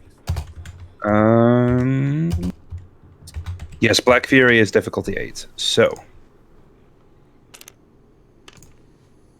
Not quite. So coronavirus does not get his spell off. So let's go ahead and do some shooting. I'm going to go ahead and start with the fleas. So flea number 2 did not move. And he is going to try to shoot at Soft Booger twice. Okay. But I have to be in short range. So let me see. I am. So he's going to shoot him twice. And let me make sure I understand the rules of how that works. Because it said... You're just gonna get a -1 on both shots. Okay. Then... Yeah, each shot is -1. Okay, let's do it. 2 shots with... So, and because you're not in cover, and I didn't move, Yep. it's just the -1, right? BS of 3, so you will be hitting on 5s. Okay. Well, that's 1 hit. Okay. All right. This What do I need to wound? wound? Force. If you have strength 3 on the slings. Nope. Okay. Flea All right. 1. Now, flea number 1 is also going to take 2 shots. Okay. And I believe he should be in range. Yep. No problem. Here we go. 2 dice.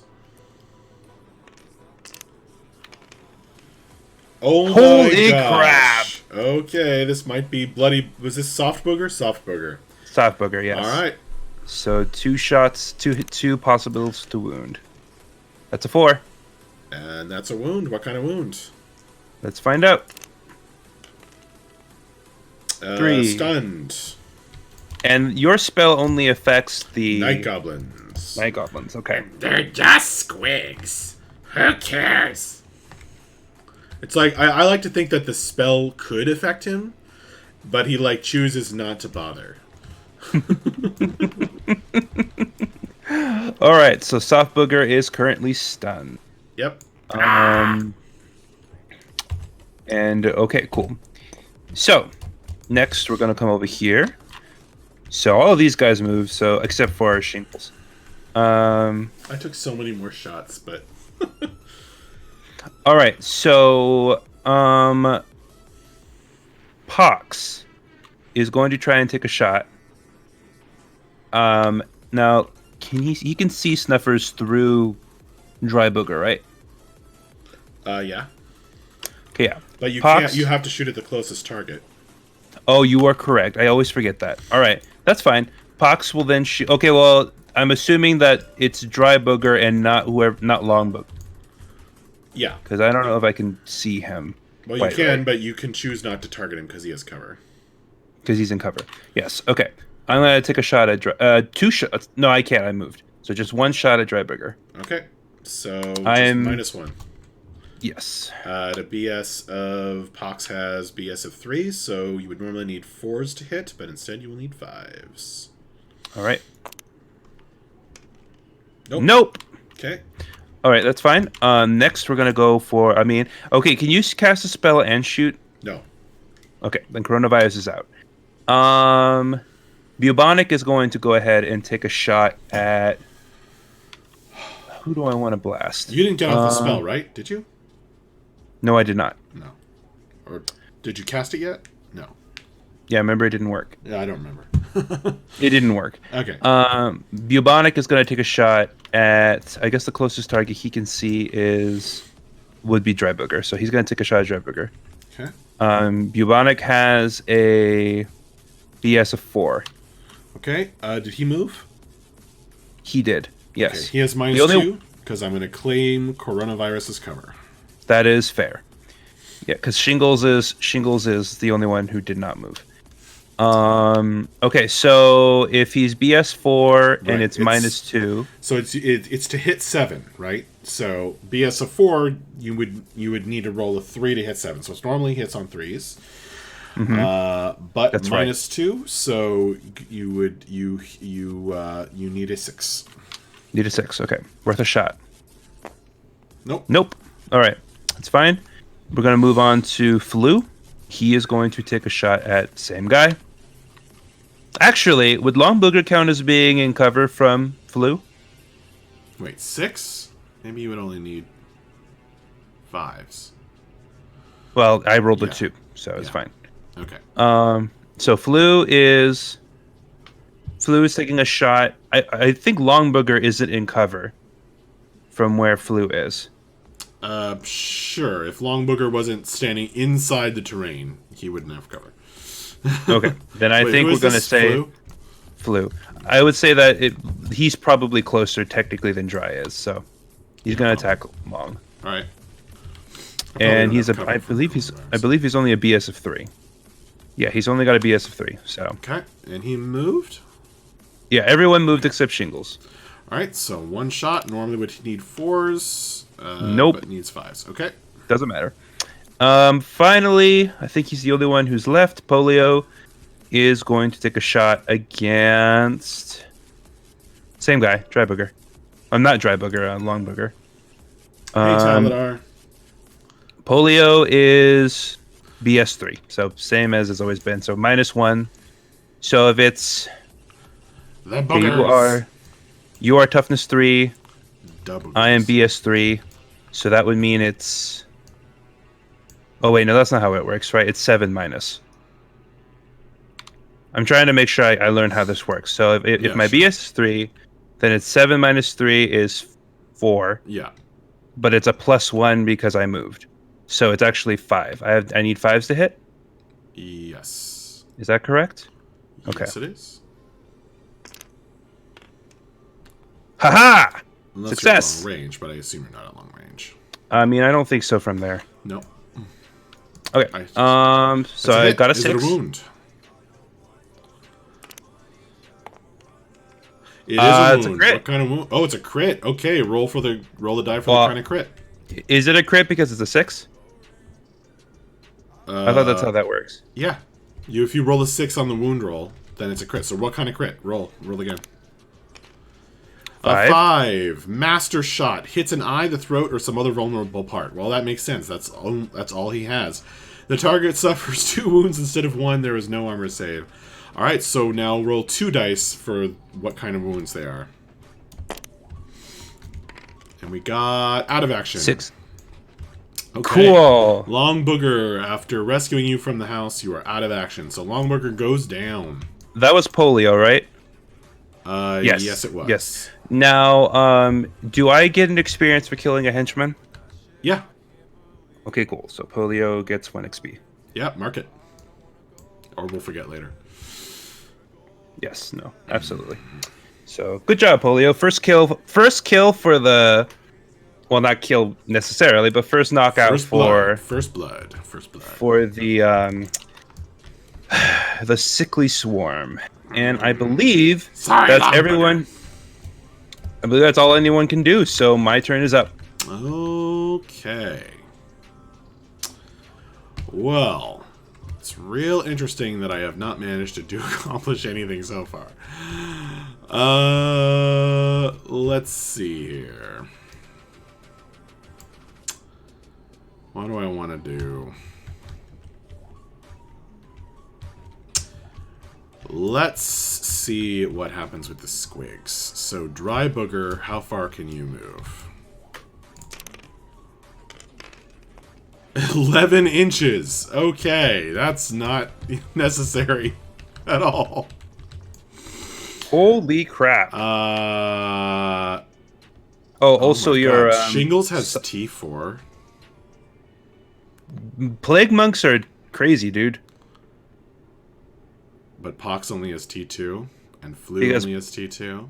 Yeah, flu and pox are just initiates. They're not, or novices. No, they're initiates. They're initiates. They're not that great.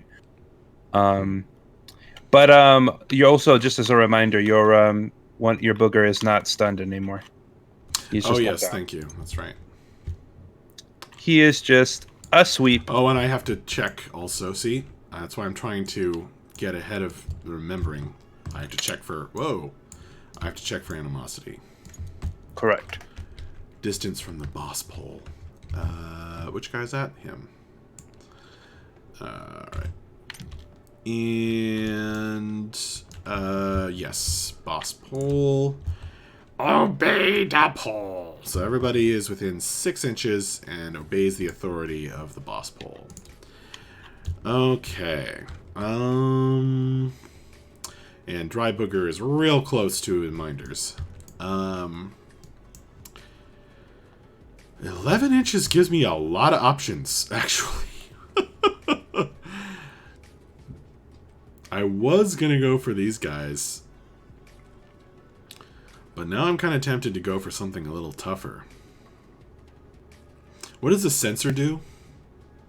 So basically, on my first hit, the first turn of combat, I get +2 strength. You know what? Let me just read it. The sensor. The sensor is a hollow spiked metal ball attached to a long chain and is swung like a flail. A plague-infested shard of warpstone burns inside the ball and emits pestilent fumes that nauseate the opponent and may turn the wielder of the sensor into a difficult target to shoot at. Its range is close combat. It gives a strength of +2. It's a +2 strength bonus, applies only on the first turn of hand-to-hand combat. It's two-handed, blah, blah, blah. A model hit by the sensor must make a toughness test. Roll a d6. If the result is higher than the toughness of the model taking the test, he will suffer an automatic wound in addition to the sensor hit. As a result of 6 always A result of 6 always inflicts a wound. Also, the model wielding the sensor must take the test and will suffer a wound with a result of 6. Models of undead and possessed are immune to the fog of death and do not take the test. So basically, if I hit you with it, if you have, or sorry, if I hit you with it, you have to roll a d6. If it's higher, if the d6, if the roll that you just rolled is higher than your toughness, then you take an automatic wound in addition to the wound you would have gotten from the hit. A result of 6 always inflicts a wound. And then I have to also roll myself because this thing is freaking disease ridden and it can hurt me too. It is really complicated. Yeah, no. Oh, and it's got a lot going. The sensor's got a lot going on. Really tough. Okay. And they also can hurt my guys. Okay. Got it. Cool. I'm kind of shocked that I'm able to do this, but Dry Booger is gonna charge. Where's your spellcaster? Right here. Coronavirus is right in the middle. Because his spell turns him into a berserker, so I'm trying to position him to go after people, but it only works if his spell freaking activates. Interesting.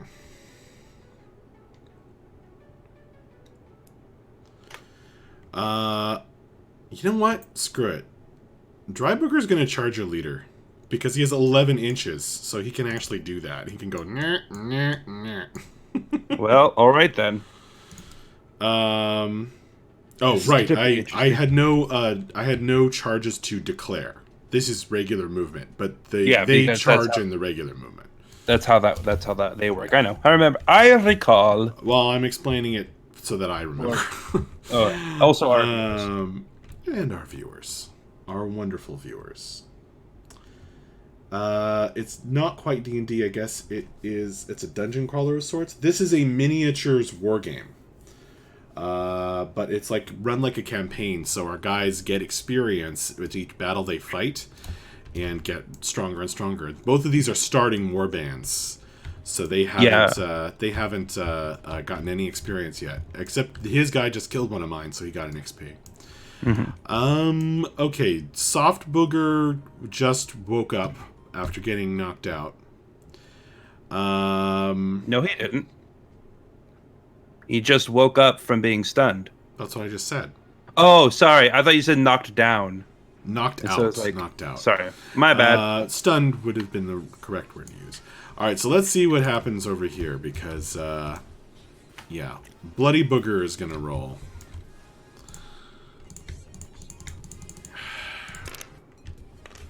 Bloody Booger. Oh my god. You might be able to come after Twitchy, or I mean Itchy. So nope. You might be able to make it to Itchy. No, he cannot. No, my rat, really? Bloody Booger. Oh, this guy, Itchy. Yeah, that's Itchy. He might be able to charge Itchy. Good point. Yeah, he totally can. All right, so Bloody Booger comes bounding forward. A bit late, and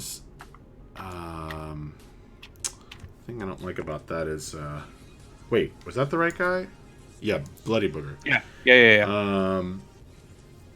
Oh man, the problem with that is then I'm charge blocking my other dude, but whatever, it happened. Pointy Booger.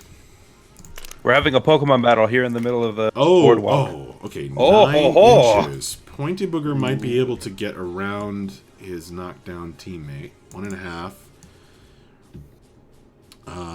Plus 2.5 makes 3, 4. Plus 3. Plus... Oh my gosh, I can only get there? I wouldn't be able to get all the way to you. Unless I jump... I can't jump over your... Oh, maybe I can get around the side of the rat, actually. Yeah. Because I can... Well, no, I can't necessarily climb up this thing. I don't think animals can... Well, if I go this way... And then along here, I can go this way. I'm gonna go around the sun and end up there. Is that cool? Is that cool? Yeah, I don't think you're climbing. You're basically just walking running across. around this way. Oh, okay. Come at me, bro. We're ready for you. All right. Pointy Booger ends up in contact with Flea 2.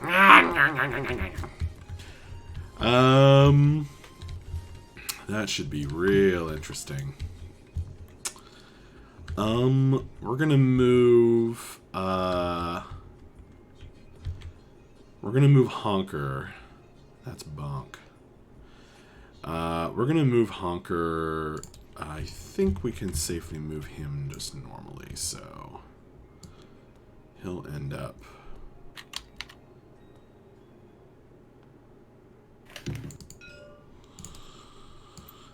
there. Uh-oh. And Bonk. I think we can move him normally too, but I kind of want to move this Snuffer up. Well,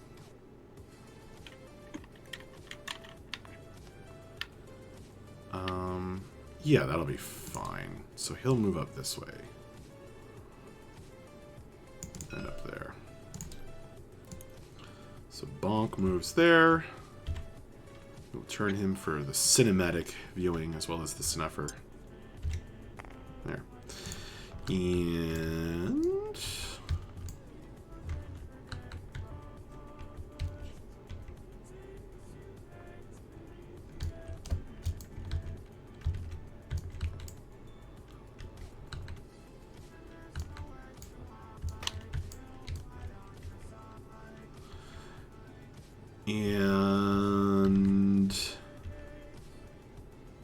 no other movement whatsoever.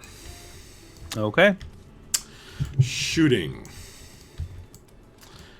Okay.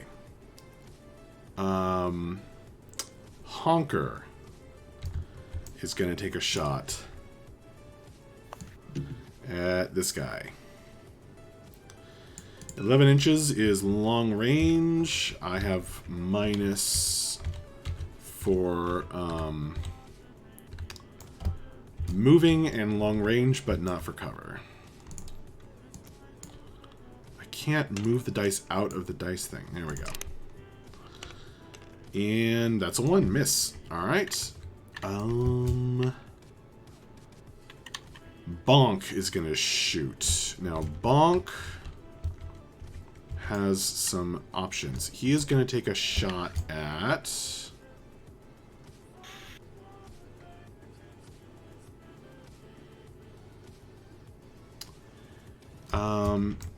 he's going to take a shot at coronavirus.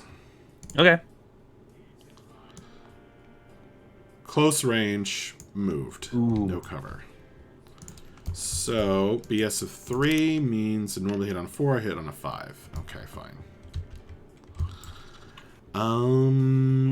This Snuffer, I did not move, I just rotated him, which does not count as movement. Yeah, he'll shoot at the same guy. Cool. So he has no minuses and hits on a 4. Question. Don't you have to shoot the guy closest to you? I thought he was the closest. What about Pox? Oh, my bad. I thought Pox had cover, but no. I wouldn't think from... Pox had cover against Bonk, so I was counting. Yeah. It doesn't matter. I missed anyway. I rolled a 1. Okay. But yes, you are correct. Let's see here. Man, what happened with the squigs was hilarious, I have to say. Okay. So I guess Pox is the nearest for most of my guys on that side. So we'll handle that in a minute. I guess I'll first shoot him with Boss Schnoz. So Pox is getting shot at by Boss Schnoz. Boss Schnoz! Ooh, you have a BS of 4? Ooh. Yep, close range. Normally hit on a 3 and no minuses. That's a Ooh, hit. that'll do it. Is it a wound? I have strength of 3 on my bow. You have T of 2. Nope. Alright. Snoot, shooting at the same target. Hit. Ooh, that'll do it. Not quite. God, are you serious? None can hit So my pox. everybody just took shot, failed to accomplish anything at all. They're in close range. It's just ridiculous. I don't know. Whatever. The dice. I'm not going to get upset at the dice screwing me with night goblins. So the dice are supposed to do. Okay, let me measure with Sniffer C, because he has cover. Pox has cover versus him.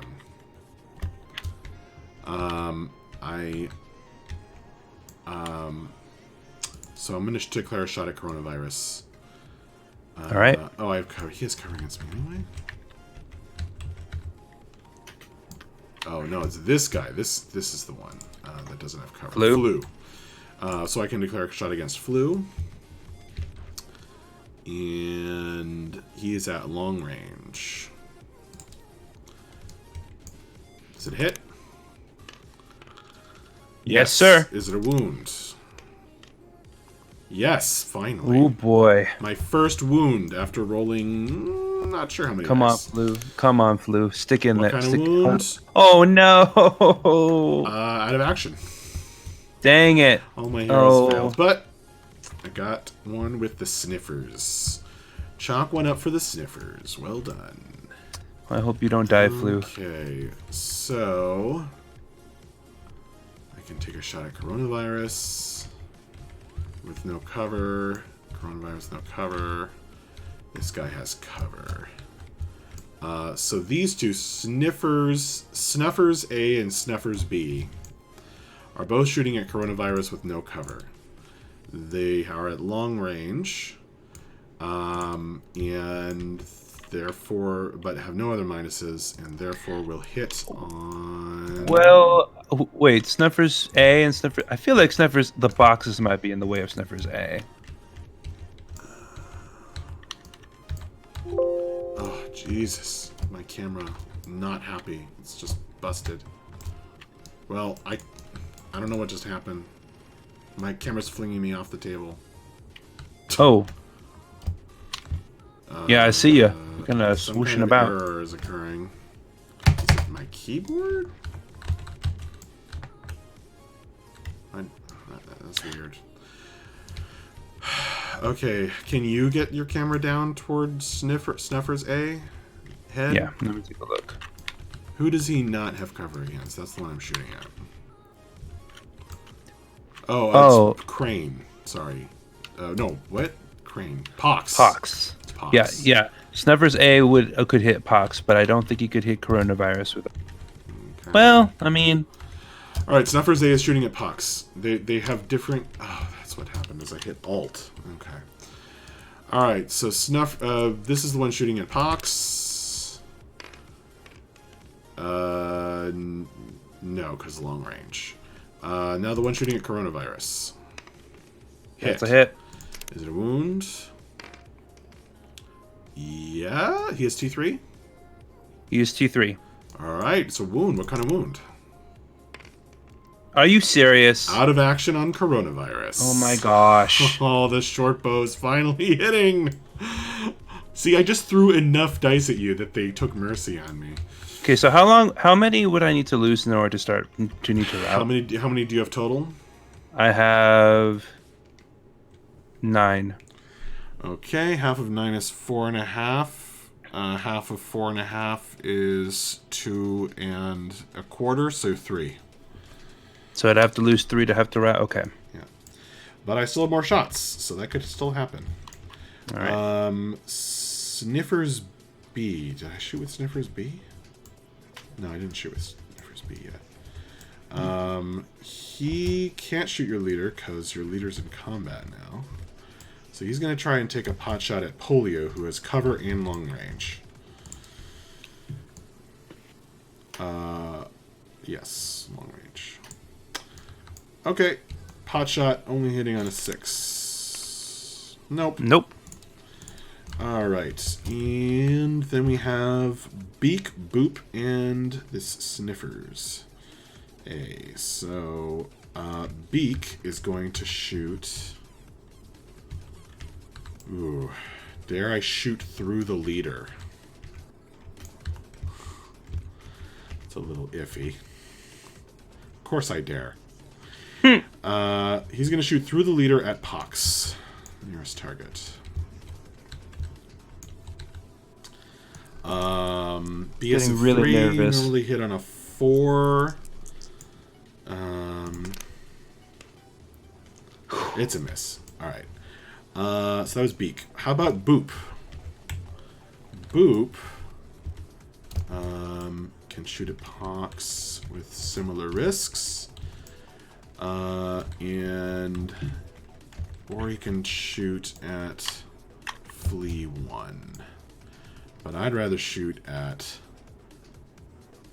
Pox. So Boop shoots at Pox. You can claim either Beak or Boss Schnoz as cover, I think. I'm gonna claim Boss Schnoz. Alright. So, what happens? Is that a hit? Or is it a miss by 1? Was that Boop? Yeah, Boop. So I'm at long range. So I would normally hit on 4s, but I have -2. Oh my god, I missed by 1. So you I hit Boss Schnoz. Boss Schnoz. Oh no, that's not going to be a happy boss. Oh, this is so Goblin. This is so common. Okay, is it a wound? Nope. No. Boss Dang it. Schnoz gets shot in the back. He's like, "What? What's that? It goes Murder! Backstabbing! We're going to have a talk later. Cheating, lies, betrayal, mutiny. Sniffers A is not going to make the same mistake, and he's going to try to take a long-range pot shot at Flea. But he's out of range. I feel like I should have known that somehow, but he's out of range. Alright, and that is all the shooting.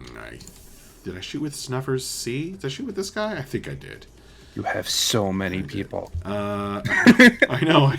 I shoot 12 times, so... that's it. That's everybody. So we have combats. Yes, we do. Let's do the leader, one with your leader next. So let's do Pointy Booger versus... Oh, wait, we have this one, too. 3 combats. Mm-hmm. Okay. Let's do Bloody Booger versus Itchy. All right, let's do this Pokemon battle. Your weapon skill is 2. Mine is 4. So I hit on 3s.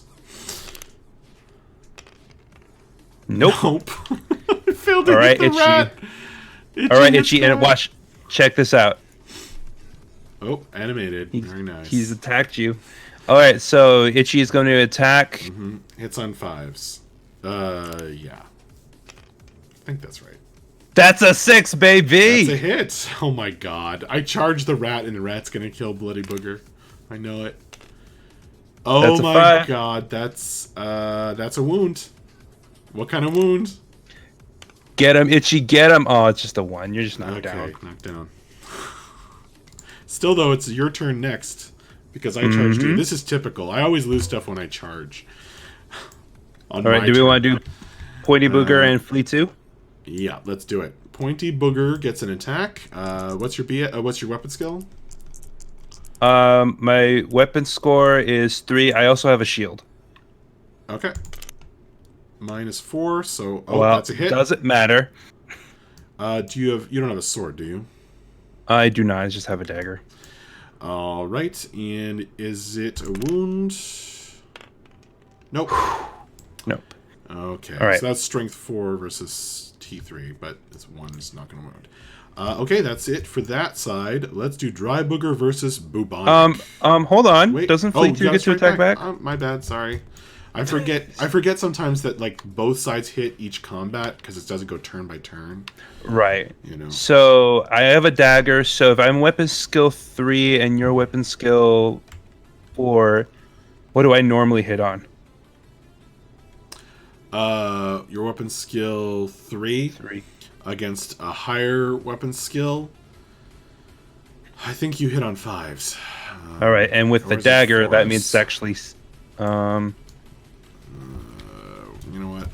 I can't remember right now. With you have weapon skill of 3. I have weapon skill of 3. So mine's 4. So you hit on 4s. My bad. Okay, well, it goes to 5s because I'm using a dagger. Why? Isn't that how daggers work? No, They give you daggers give you an armor save. Oh, never mind then. Okay, so I hit on 4s. Yep. Never mind. Okay. Doesn't matter. All right. Now bubonic versus the dry booger. Yes. Yes, let's do it. Dry booger gets the charge, so he attacks first. Okay. We both have weapon skill of 4. Yep. So it'll be 4s. That'll do it. Is it a wound? Strength of 4 versus T4. Wound. Do I get an armor save because of my shield? Yes, you do. 5 up. But it's -1, so 6 up because of my strength of 4.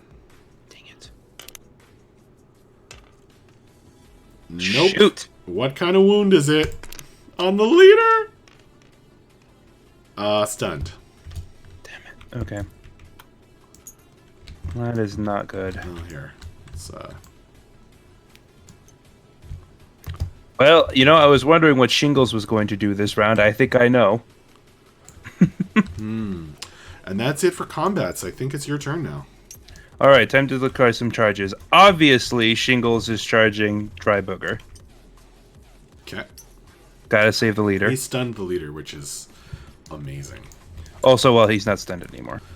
Go, Dry Booger. I was only able to do that because I rolled an 11 for his movement. So I just ran around all your guys. All right. Ungainly gait. So I'm getting tired of getting shot at. So Pox is going to charge Bonk. What is that ping? Sorry, I was just pointing at who he's going for. Gotcha. I assume I can see him from here. Yeah. Oh, So wait, let me double check. Yeah, so you just have to go around the corner of the house there. yeah, No problem. so I'm going for Bonk. Okay. It's facing the wrong way, but you know who. I mean, then- you might not be able to not charge both of them because they're so close together in the angle. Well, Polio's gonna charge Sniffer, Okay. but he has a hang movement. on. You're charging Bonk. Yeah, Snuffer's C is going to intercept. Okay, how does that work? So he is close enough to the charge range, and he's in front. Okay, He's close. He's closer. So he just steps up here, and you charge him instead. okay. Well then, still, Polio here is going to still try to charge that guy, Snuffers, whatever. He's going to try to charge. What? Snuffer's C. Yes, Okay. it's 5 5. right there. So it looks good to me. All right. Then over here, can we? I'm just gonna delete this because he's not. Sorry, Snuffer's C, but you might get snuffed. Well, I can see that Itchy's gonna keep going here, and these two are gonna keep going here. Flea 1 is going to. Yeah, we're done with charges. Flea 1 Okay. is going to shoot Soft Booger since he's knocked out. Well, you're doing normal movement right now. So is he moving at all? No, he's not. Okay. So is there any more movement? No? Okay. No, there is Okay. not. Everyone, All right. that was everyone because you've So knocked shoot. out 2 of my guys. So shooting. Yes. So I'm shooting. You are still within short range. I don't think you really have any cover. I have cover from my own guy. Sure, okay, I'll shoot him too. I don't care. I'm just saying, I- when you shoot past a combat, it It provides cover. that's perfectly fair. So, okay, I'm going to let me think. It's I didn't move. You're in short range. So that means that I just get a -1 for your cover. I am ballistic skill 3, so that means I hit on 4s normally. But so you're shooting twice, right? Oh, I can do that. That's right. So you get another -1, Wait, but you get 2 wait. rolls. Yes, I am going to, because isn't it an automatic hit if you're knocked down? It's Not in shooting. No. Yeah. Okay, then it makes more sense to shoot twice. Yeah. So that means I would hit on 6s, right? Your BS3? Yes. -2. So you would normally hit with 4s, 5s, 6s. Yeah.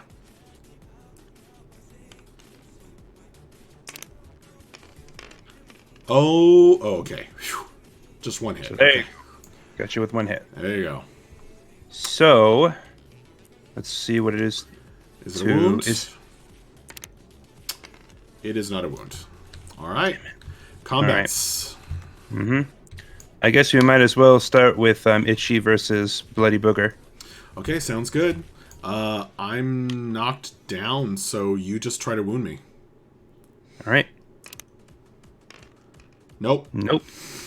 Itchy's like, "Nyah, nyah, nyah, nyah," Bloody Booger's like, "Nyah, nyah, nyah, nyah." That's how I imagine it. All right, Flea. Oh, sorry. I was just going to say, I did hand motion, so you wouldn't know that. Oh, thank you. I appreciate you explaining. Okay, Pointy Booger is initiative 4. Flea 2 is also initiative 4, so I guess we roll to see who goes first, yeah? Good question. Where are you? Flea versus Pointy Booger over here. Yeah, I guess we roll off for who strikes first. Wow. Go for it. I've never had that happen before. Rats are fast, 4. Joe. That's a 6. All right. All right. Flea is hitting you with his dagger. Okay. It's a 5. Is it a wound? No. Nope. Okay. Attack back with my giant gob. Pointy Booger. What happens, buddy? Hit on 4s? Nope. Okay. Let's jump over here. Shingles gets to attack Dry Booger.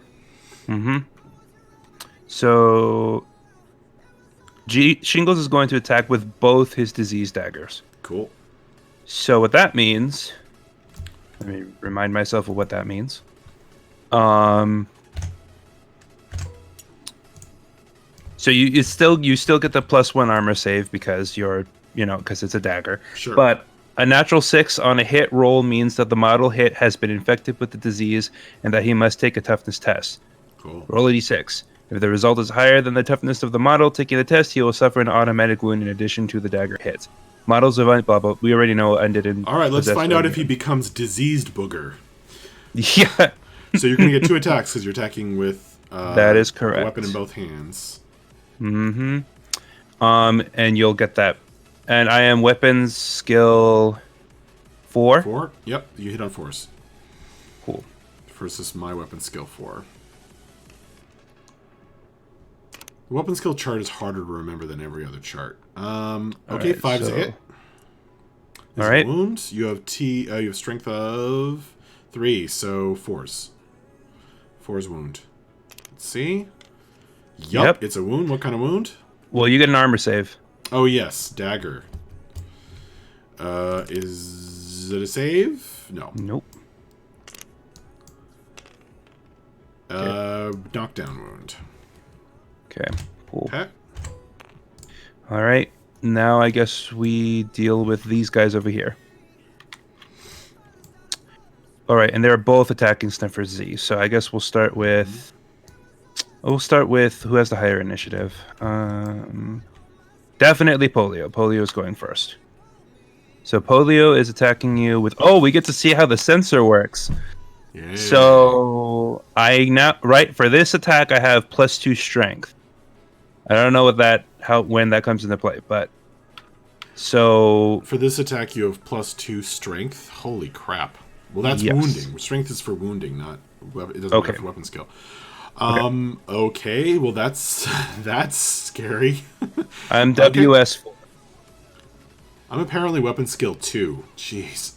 All right. Well, you're gonna hit me on 3s. Gosh dang it. Let me Okay. double check that. I'm almost positive. You have weapon skill 4, Yes.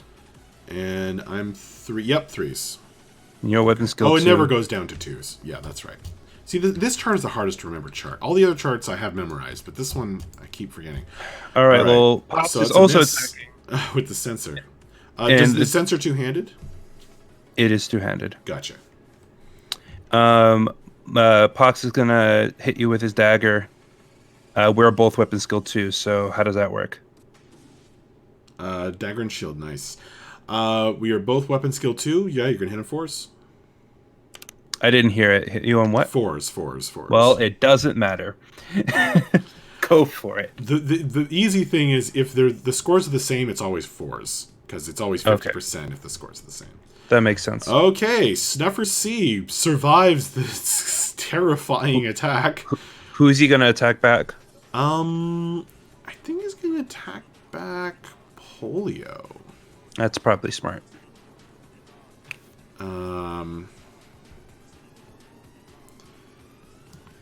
Damn. All right. So he actually gets 2 attacks. So that's the club. What about his dagger? The dagger does not hit. I don't think. Wait, maybe it does. Weapon skill of 2 versus I'm weapon skill 4. 4. No, wait, that's the wrong one. Weapon skill of 2 versus weapon skill of 4. Yep, 4s. So it's both hit. Okay. All right. Blue is the club. Green is the dagger. Oh my The gosh. club wounds. All right. Can I get an armor save with my shield? You do not have your shield because you're using your two-handed weapon. Gosh dang it. Okay. So what kind of wound is... wait, was that my 2 wound roll? It's a crit. Oh my gosh. What kind of crit is it? Yay, the dice are being friendly to the goblin. Bludgeoning weapons. 3, clubbed. Ignores armor saves and saves from helmets. Well, that doesn't do you any good anyway. That's okay. What kind of wound is it? Oh That my is gosh, knockdown. You Lord. Okay. Whoops. Didn't mean to... Oh, you did that. Okay. Alright. And Oh my that's gosh. interesting. This is not going so great. It sure is interesting, though. Okay. All right. Any more combats? I think that was everyone. So your all your knocked down guys can get up now. That's right. Thank you for reminding me. So we're going to do that. Stand up, stand up. He stands up. For what you believe in. They all strike last in combat, though. So that's both of these guys. Well, he's not even in combat. Bloody Booger, But Dry Booger, and I think that was it. Because you're Soft Booger wasn't fighting anymore. when you stand up, you can move normally, but you can't run, I think. Or do you move half? I want to say you move half, but You move half, and you can't run or charge. Right, but see, they don't charge normally. Or run. They can't run either. So... If it doesn't say anything, then you He's- fall back on the generic rule, I guess. He's gonna roll 2d6 and get half, and he might charge. It's amazing. I love them. Oh, I'm just glad I don't have to freaking... Wait a second. Oh, wait, no, you're fine. I was about hang on a to... second. Hang on a second. I was about to say, like, do you have to take a all alone test? But that's virtually impossible because all of your dudes are... There's so many of you.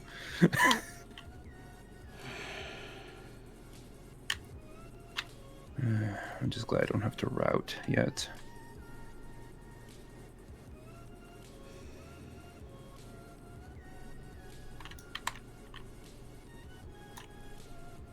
So Corey, if he has 17 guys, how many people would I have to knock out to get him to rout? 5. Oh my gosh. Okay. I really love night goblins. All right. So it's my turn. It is indeed. Charges. I have to do charges before I can move the squigs, which is interesting.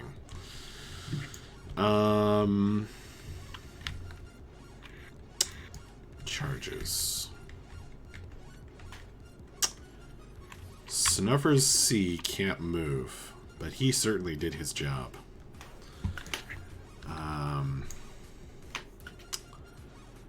Okay. So Snoot is going to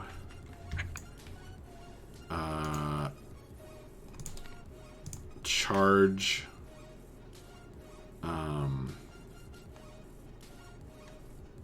Polio. nope, he's going to charge Pox. Okay. So Pox on the phony king of England. 3 inches there. 1 to get around your guy.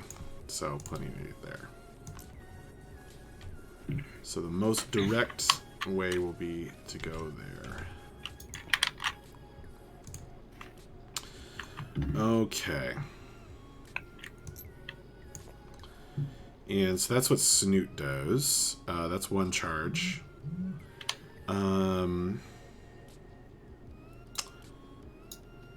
Let's see. Beak. Beak is going to charge Polio. Oh boy.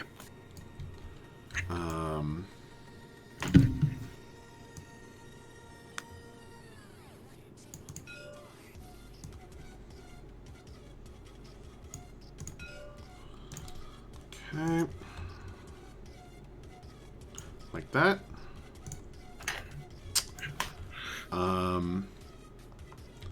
And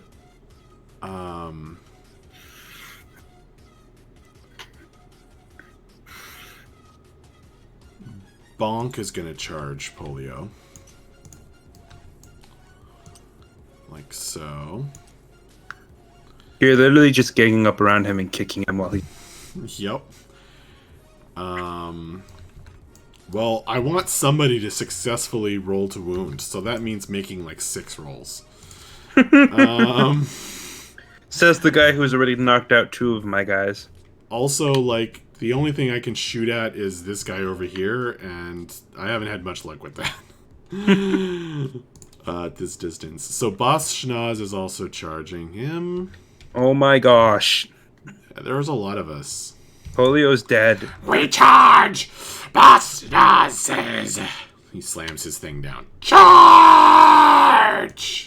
And I forgot to check for animosity. I'd be a lot less myth. Oh, but that was before they all charged, so yeah, it was all good. Okay.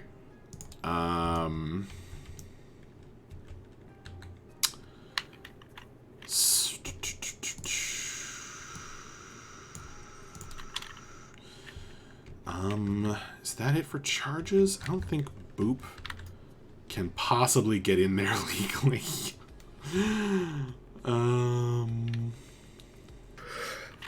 So I don't think I've got any more.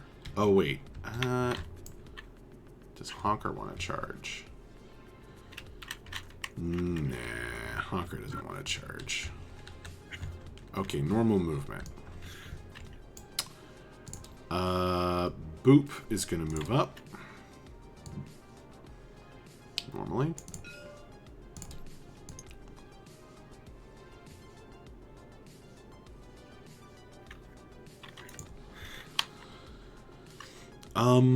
We're just going to make it simple and all these guys are going to move.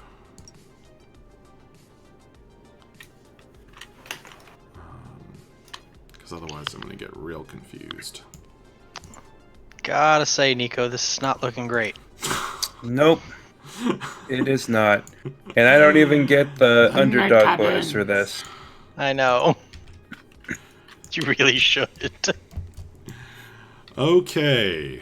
Because also, when I said that you need to get rid of 5 of his models to make him route, his squigs only count as half a model. I know. I'm keeping track of that. I did lose 1 squig, so I'm half a model down. In routing terms. It's just squigs. I would have liked to have charged shingles, but I don't think I would have been in range, so.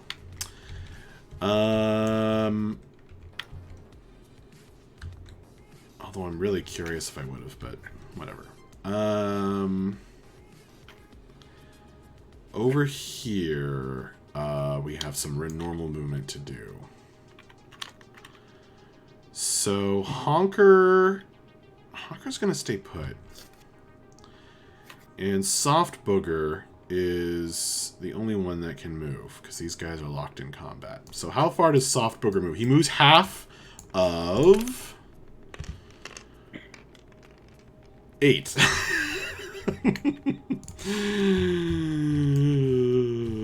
I love it. I'm actually gonna try to. I'm actually gonna head this direction. Oh, I can't quite reach him. Okay. Okay. All right. Well, that's okay. You can't win them all. So I'm gonna end up right. I'm going to destroy you. You are? Wow. In a ragey way, not an actual way. Oh, no. It's just a friendly game, man. It's just a friendly game. Yeah, no. We're just night goblins who will destroy you. Well, you're definitely gonna decimate polio. That's for sure. Let's do some combats. Here, let's do one that's gonna be good for you. You want to do Shingles versus Dry Booger? Sure. All right, Shingles. Initiative of what's your initiative? 5. Yeah, you go first.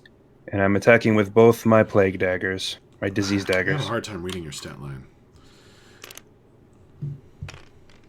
Oh dear. Ooh, I believe that's plague. in.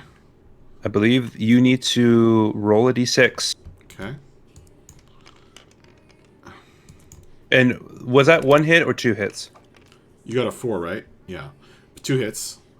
Okay, I got a Your 3. toughness is 3, so you're fine. Okay. It has to be higher than your toughness. So I get 2 hits. All right.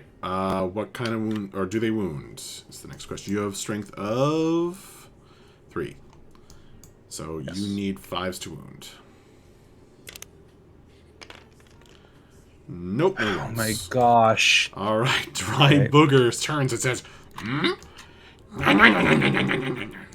So we're gonna try and bite you. A 2. Nope. All right. Well, that combat just continues. No result. Let's do Flea 2 versus Pointy Booger. Sure. Sounds good. Okay, I think we're in the same initiative. Same initiative, so we roll off. I get a 2 versus your 3. So 3. you go first. All right. Go. Miss. Nope. You only have 1 attack? Yeah, I have my 1 dagger. Gotcha. Okay, and I try to bite you back with my toothy gob, and that's a hit. We're Okay. Yep. And is it a wound? Strength of 4. That's a crit. Shoot. What kind of crit? A 4 on unarmed combat is crushing blow. Tremendous force +1 to the injury roll if your opponent fails his save. You have an armor save? I have a shield. Okay, make a shield roll. So try to get a 6. You have -1 on it. Damn okay. it. That is a fail, so I get +1 to the injury roll. What kind of injury is it? That's out of action. So I've knocked some stuff out of action, but it's all been with squigs. I do my route check on my turn, right? Yes, you do. Yes. If anyone is freaking left. This is my chance to feed a couple XP to something. To some guys. So first, let's do Let's do the combat with Snoot and Pox and Snuffer's C. Okay. You charged, right? Yes. So you go Snoot first. goes first. Snoot is armed with a club and dagger. I seriously so the only gave dagger Pox will a be dagger and blue. Gosh dang, I really only gave Pox a dagger and a shield. He gets a 1 or 2 and misses. Total whiff from Snoot. Right. Let's see. What's your initiative? Your initiative is 4. 4. You get to attack before Snuffer's C. Right. Snuffer C didn't charge? No. Oh wait, did he? Wasn't he already in combat? Yeah. This you charged me last game. The last okay. turn. Well, that's a 5. That's a 5. That's a hit. Weapon skill of 2 versus weapon skill of 2 is a hit. Is it a wound? Not a wound. It's a 3. No. Okay. Not a wound.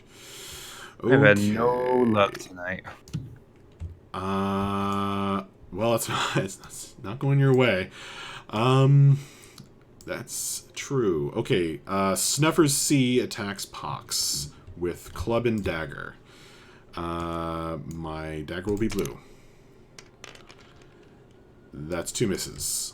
Okay. Alright, now we have the lying down guy, Polio. And I'm just going to roll the wound. And I'm going to first try to feed an XP to Boschnaz. What's going to happen? Boschnaz is armed with, I think, just a spear, actually. Because the boss pole counts as a spear. So, okay. Yep, he just makes 1 spear attack. Boschnaz, weapon skill 3. Oh, it does not the weapon skill. It's the strength of 3. Well, that's a fail. All right. This is why I charged a lying down guy with 3 guys. Yep. Beak. He has strength of 3, and he tries to wound twice. The dagger, however, will give you an armor save. Do you have an armor save anyway on Polio? No, because he's using the... Oh, yeah, he could declare the 2-handed weapon. That's right. All right, so the dagger is blue. I'm going to shake these up a little bit so that the luck changes. And is it a wound? The dagger wounds. So, oh, but it's a crit with the dagger. So what kind of crit with the dagger? A 1 with a bladed weapon is flesh wound. No armor save. Yay! So what kind... Oh, wound. You're just wounded and you're automatically out of action. Okay, that was Beak. So Beak gets +1.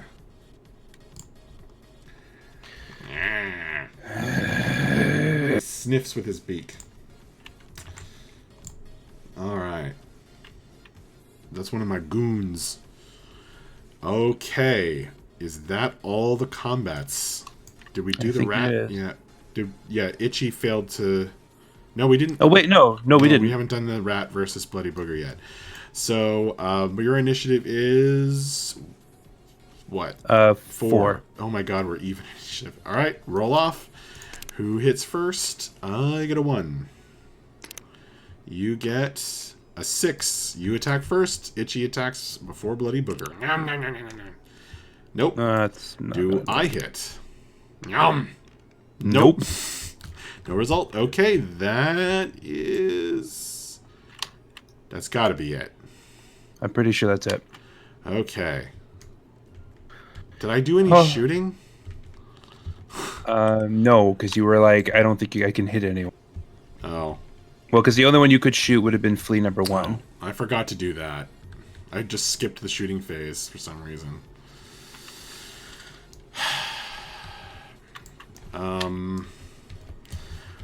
Well, I meant to shoot him with at least 4 guys. I mean, I'll let you do it. Okay, thanks. Since man. you forgot. Yeah, I'll let you do it. That's what I set up to do. Alright, Honker is going to shoot him. He's at long range. He gets -2, only hits at a 6.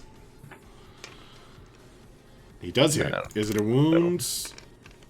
No. Nope. Okay, this guy. Oh, wait, no, this guy, sorry. Long range... oh, he would hit on a 7, so... Well, unless you don't have cover. Well, hang on.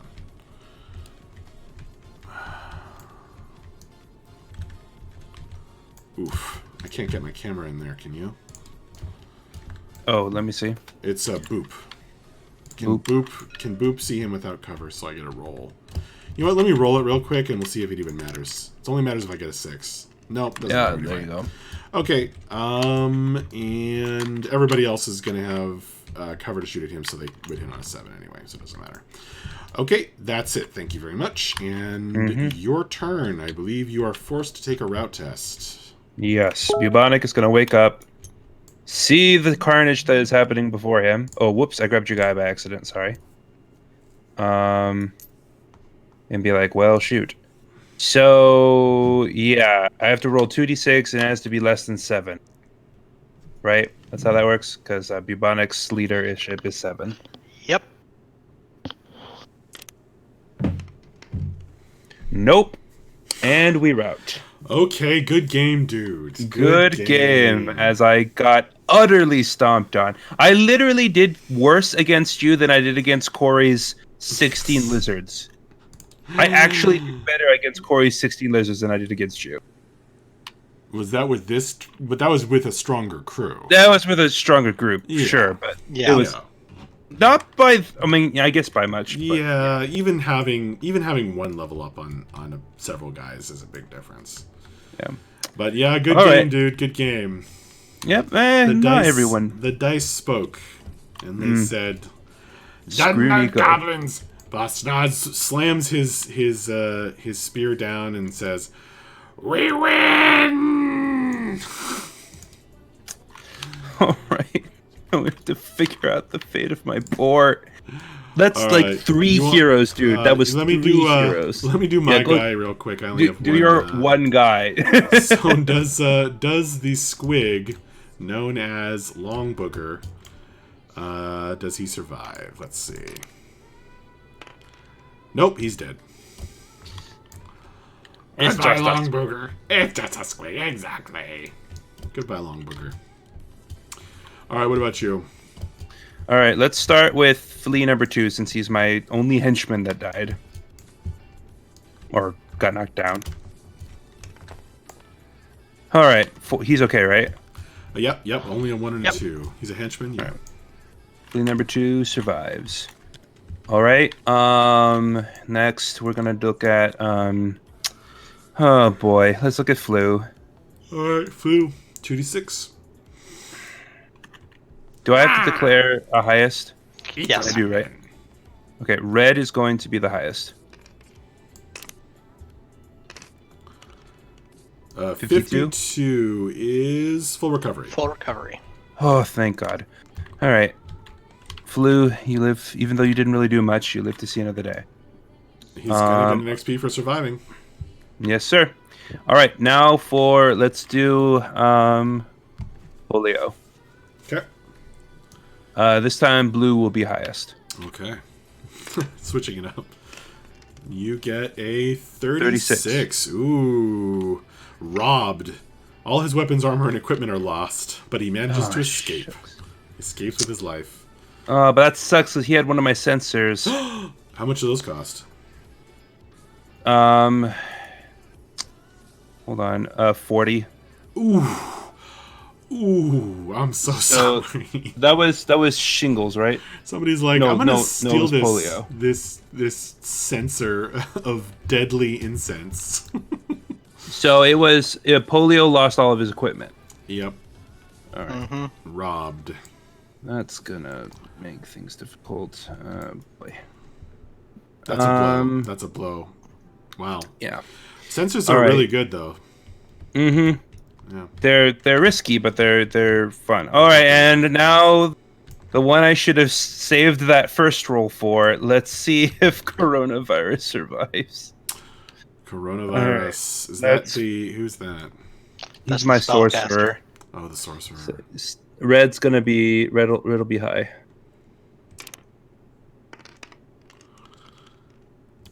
31. Blinded in one eye. Ballistic skill reduced by -1. Okay, at least he's not dead. Write down that he's blinded in one eye in the injuries section Yeah. because If you get it again, then you become completely blind and you have to retire. Oh no. yeah. Okay. He's blended one, so his ballistic skill goes down by 1. Yep. Yep. All right, but everyone gets an XP, right? Okay, yeah, let's do the experience. So everyone gets one for... Well, I guess this one's pretty straightforward. Yep. Everyone gets one for surviving. The heroes got +1 for everything they put out of action. Which I guess And we each boss- got one that way. And winning leader gets +1. Yeah, Boss Schnoz gets +1 extra on top of that. And my henchmen get 1 for surviving too, right? Yes. Yeah, everything gets 1 for surviving. Well, none of my dudes leveled up, so I have one guy who's going to level up. My guy that got the kill. Beak. at least no one died. That's my one thing. I'm glad that it wasn't a wipe and that we didn't all die. And I guess the boogers don't get XP. All right. Yeah, okay, so let me roll 2d6 for Beak. That's a 5, which is on the other side of the map. So let's see. 5 is new skill. Neat. I'll write that down and pick it later. It's probably going to be Step Aside.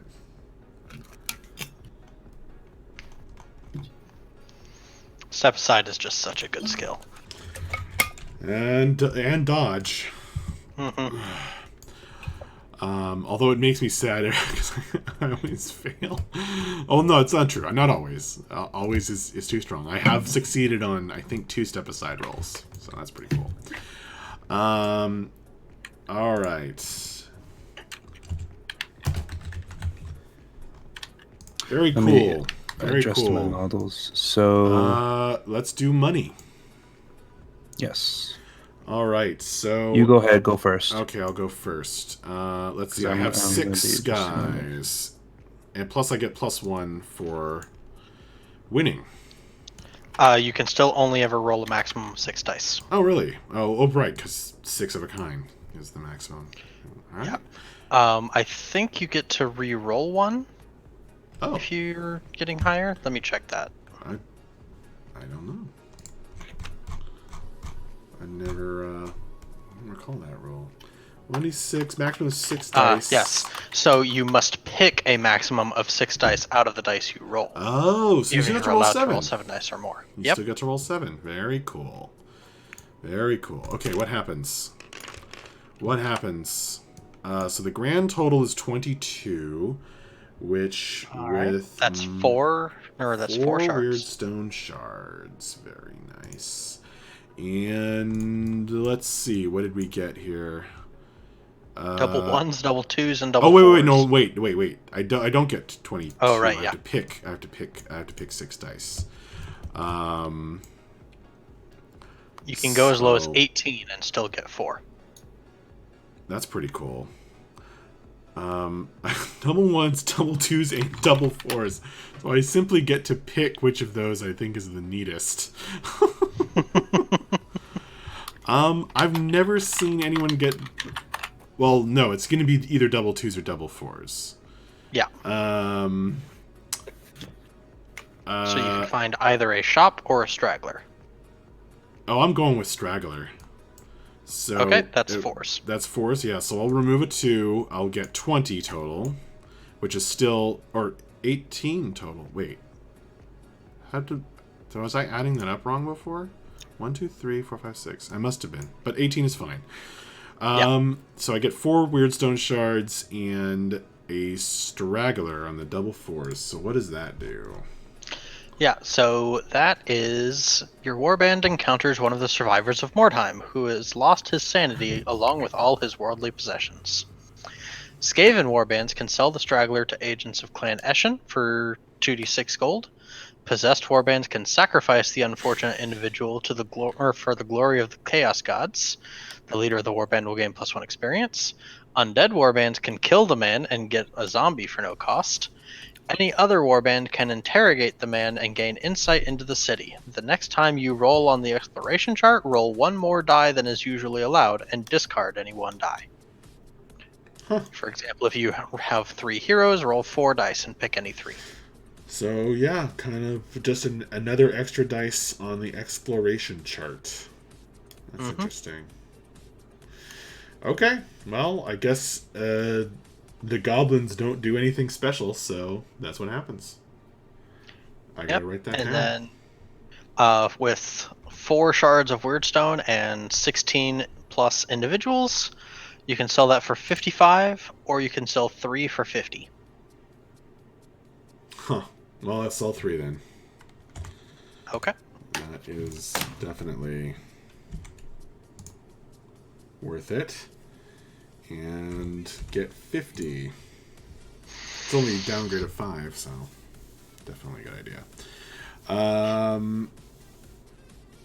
And that's it for my income. You want to do your income? Yes. So, remind me again how this works. Roll 1 die for each hero that didn't get knocked out of action. All right, and I believe I lost 3. So Okay. that means I would have had 2 6. Okay, so 3 dice.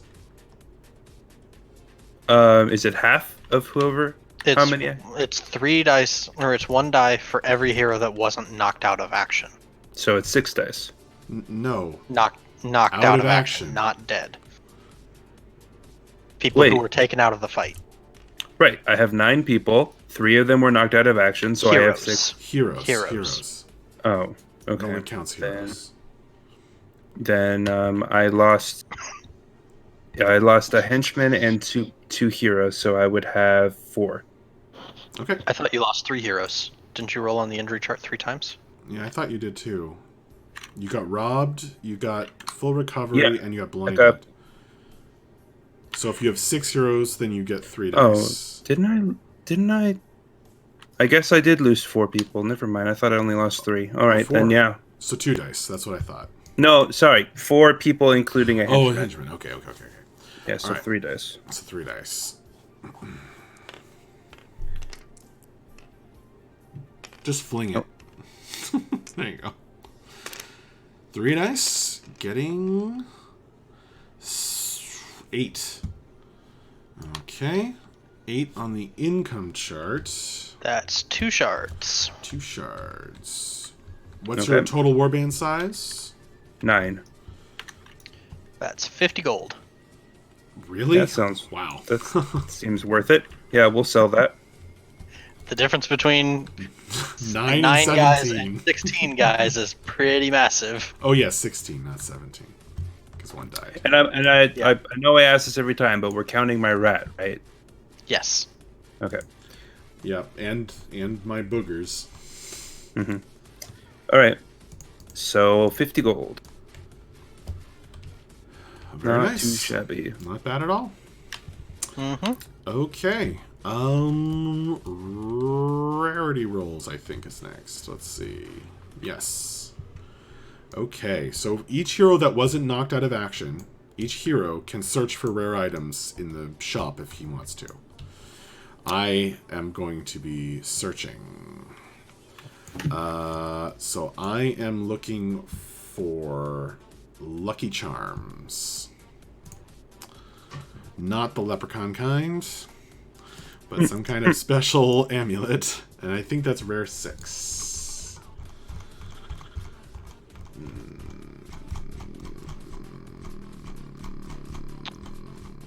Yeah. Rare 6. So, my boss will look for one. He finds one. Honker will look for one. He finds one. That's 2. Beak looks for one. Nope. Bonk looks for one.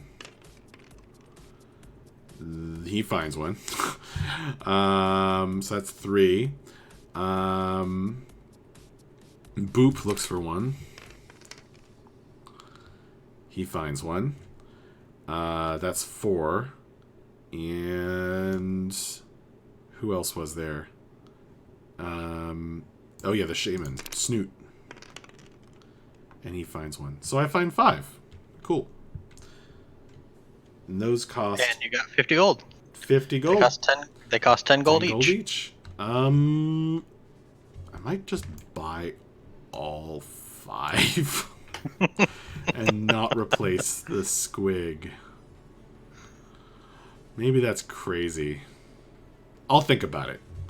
Okay. I don't think you don't care if I decide now, do you, Corey and Of course not. Nico?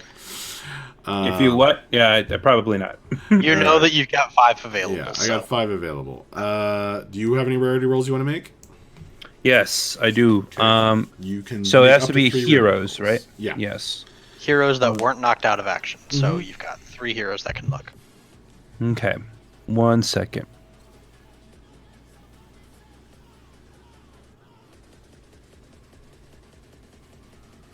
All right, neat. All right, I'm going to search for the first. Yeah. So. Oh right. No, I know what skill I'm taking. I thought I was taking Step Aside, but actually I'm taking a special Night Goblin skill. Oh. Yeah. So Bubonic and Pox are both going to search for a new sensor. We'll start with them because it's the ones who survived were Bubonic, Pox, and was it Shingles? I think it was Shingles. I think those are the 3 who didn't get knocked out because it was Polio got knocked out and lost all of his stuff. Flu got knocked out and made a full recovery. And Coronavirus got knocked out and got his eye gouged out. So yeah, it's these 3. So Bubonic and Pox are going to look for a new sensor. So we'll start with them. And it's rarity 9. So this will be Bubonic. Nope. Okay, and this will be Pox. Nope. Nope. All right, and then Shingles is going to search for a. What is it? What is the thing actually called? He's looking for Scroll of the Rat Familiar. So, and that one is rarity 8. Yes.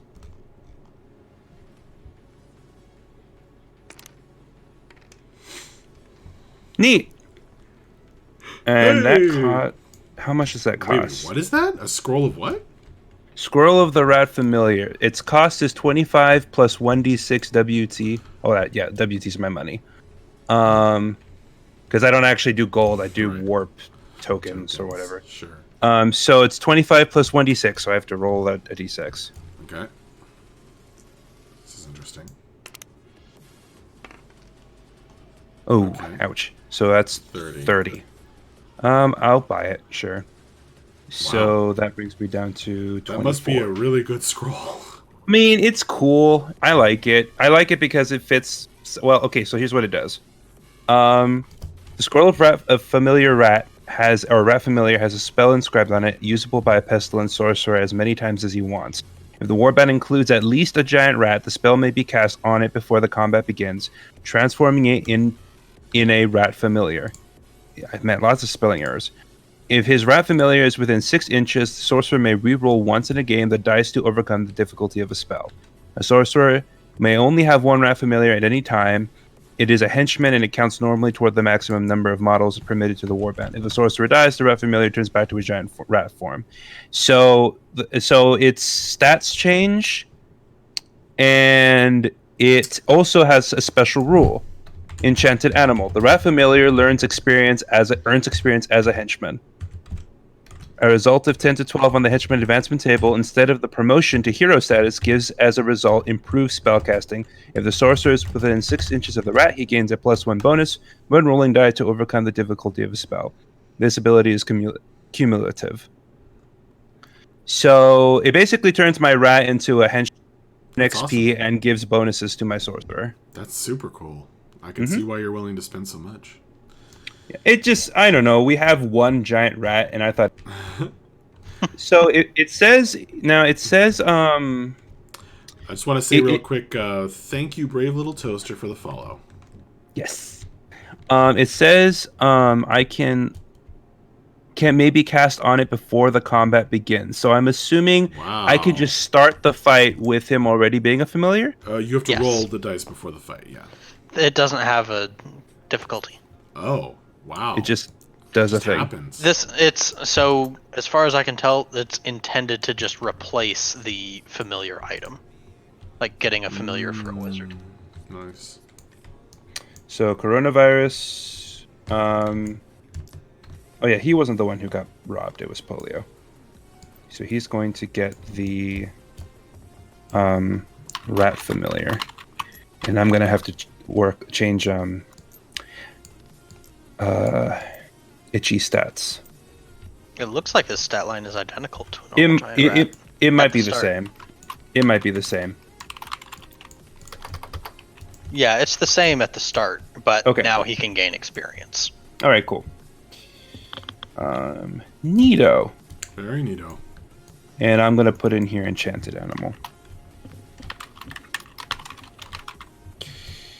All right. The skill that I'm taking with my guy that leveled up, Beak, is fungus farmer. Ooh. And it's important that I declare that now because I'm gonna get to roll. Oh, shoot. If he doesn't search for rare items. Oh. Well, I missed my shot then. Oops. He may pick D3 -1 madcap mushrooms instead. Oh There my god. is a chance of getting none, as there is no guarantee they will be ready for harvest. Each madcap mushroom may be used in the next battle and cannot be sold or traded to other warbands, as they are a special high yield / low shelf life crop. So, oops, I forgot to. I didn't. I forgot that was how that worked. I can't make rarity rolls with him, but I will stand by that. And I guess soon I'll be able to start fungus farming. All right. Well, I definitely want to see my 5-man squad of dwarves against your 16-man squad of night goblins. That will be an interesting thing. I just want to see them break themselves against the tide of dwarven iron. Yeah. Okay, we got to roll for new recruit XP. Roll for what now? New recruit XP? Getting veterans. Oh, that's right. Veteran XP. So I get a 6. I can hire 6 XP. You? I doubt that I'll get anywhere near that. 10. 10. I would be impressed if you can hire that much. Yeah, I don't have that much gold left. Yeah, I don't think so. And also I didn't lose any heroes, so... Okay. Yeah, but you could buy like another henchman to join the flea squad. Oh, I see. Yeah. All right. I guess that's it. Wait, question. How does that work? If I buy another henchman to join the flea squad, does he stay the same level? He gains their experience. That's what this role is. Oh. It's how much experience worth of henchmen you can buy. Which I Or guess heroes. in this case is 1. So you rolled a 10. So you could theoretically buy 10 henchmen that have that XP 1. To have 1 That XP. Yeah, that doesn't actually work because henchmen are in groups of 1 to 5. But you could fill out that squad if you wanted to. Assuming I had enough money. Yes. Right. Okay. Interesting. I think I'm Wait, going to have to what save does that it for work? some equipment, though. Because of groups? So his flea squad can't get more than 5 members to it. Oh, right. So he can't buy 10 guys with 1 experience Right. because the flea squad can only support 5. Yeah, that's right. So in reality, he can only have he can only buy like 3. Cool. I'm going to have to buy some new stuff for polio. I'm pretty pleased with my spell. Are you I guess you're pleased with yours too. Yeah, no, I'm glad I have... Itchy gets to be more than just tag along. He can actually level up now. That was the thing I was most excited about, was having a pet that can level up. I do need to... I wish when they showed you the weapons that you can buy that they would tell on the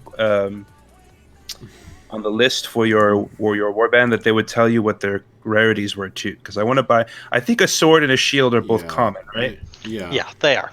Yeah. Okay. It would the whole rulebook could be a lot better organized for sure. Sword, shield, and a sling. I think will run me $17. $7. 17 Sure, dollars, warp whatever. tokens. Yeah. So Nico, I'll save you some trouble. The only rare items that are on your standard equipment list as I'm looking at it, are the disease dagger and the sensor. So halberd, spear, flail, all that's All of that stuff is kosher. common. Okay. Mm-hmm. All right. I'll take a sword, a shield, and a sling, which I believe is 17 altogether. So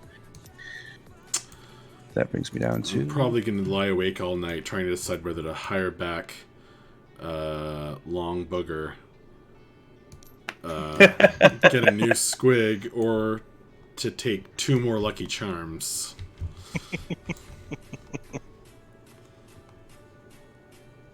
Might just go for the Lucky Charms. It's so You could so get a simple. 6th squid. You're Or making me squig. hungry. If I'd you've have got, to.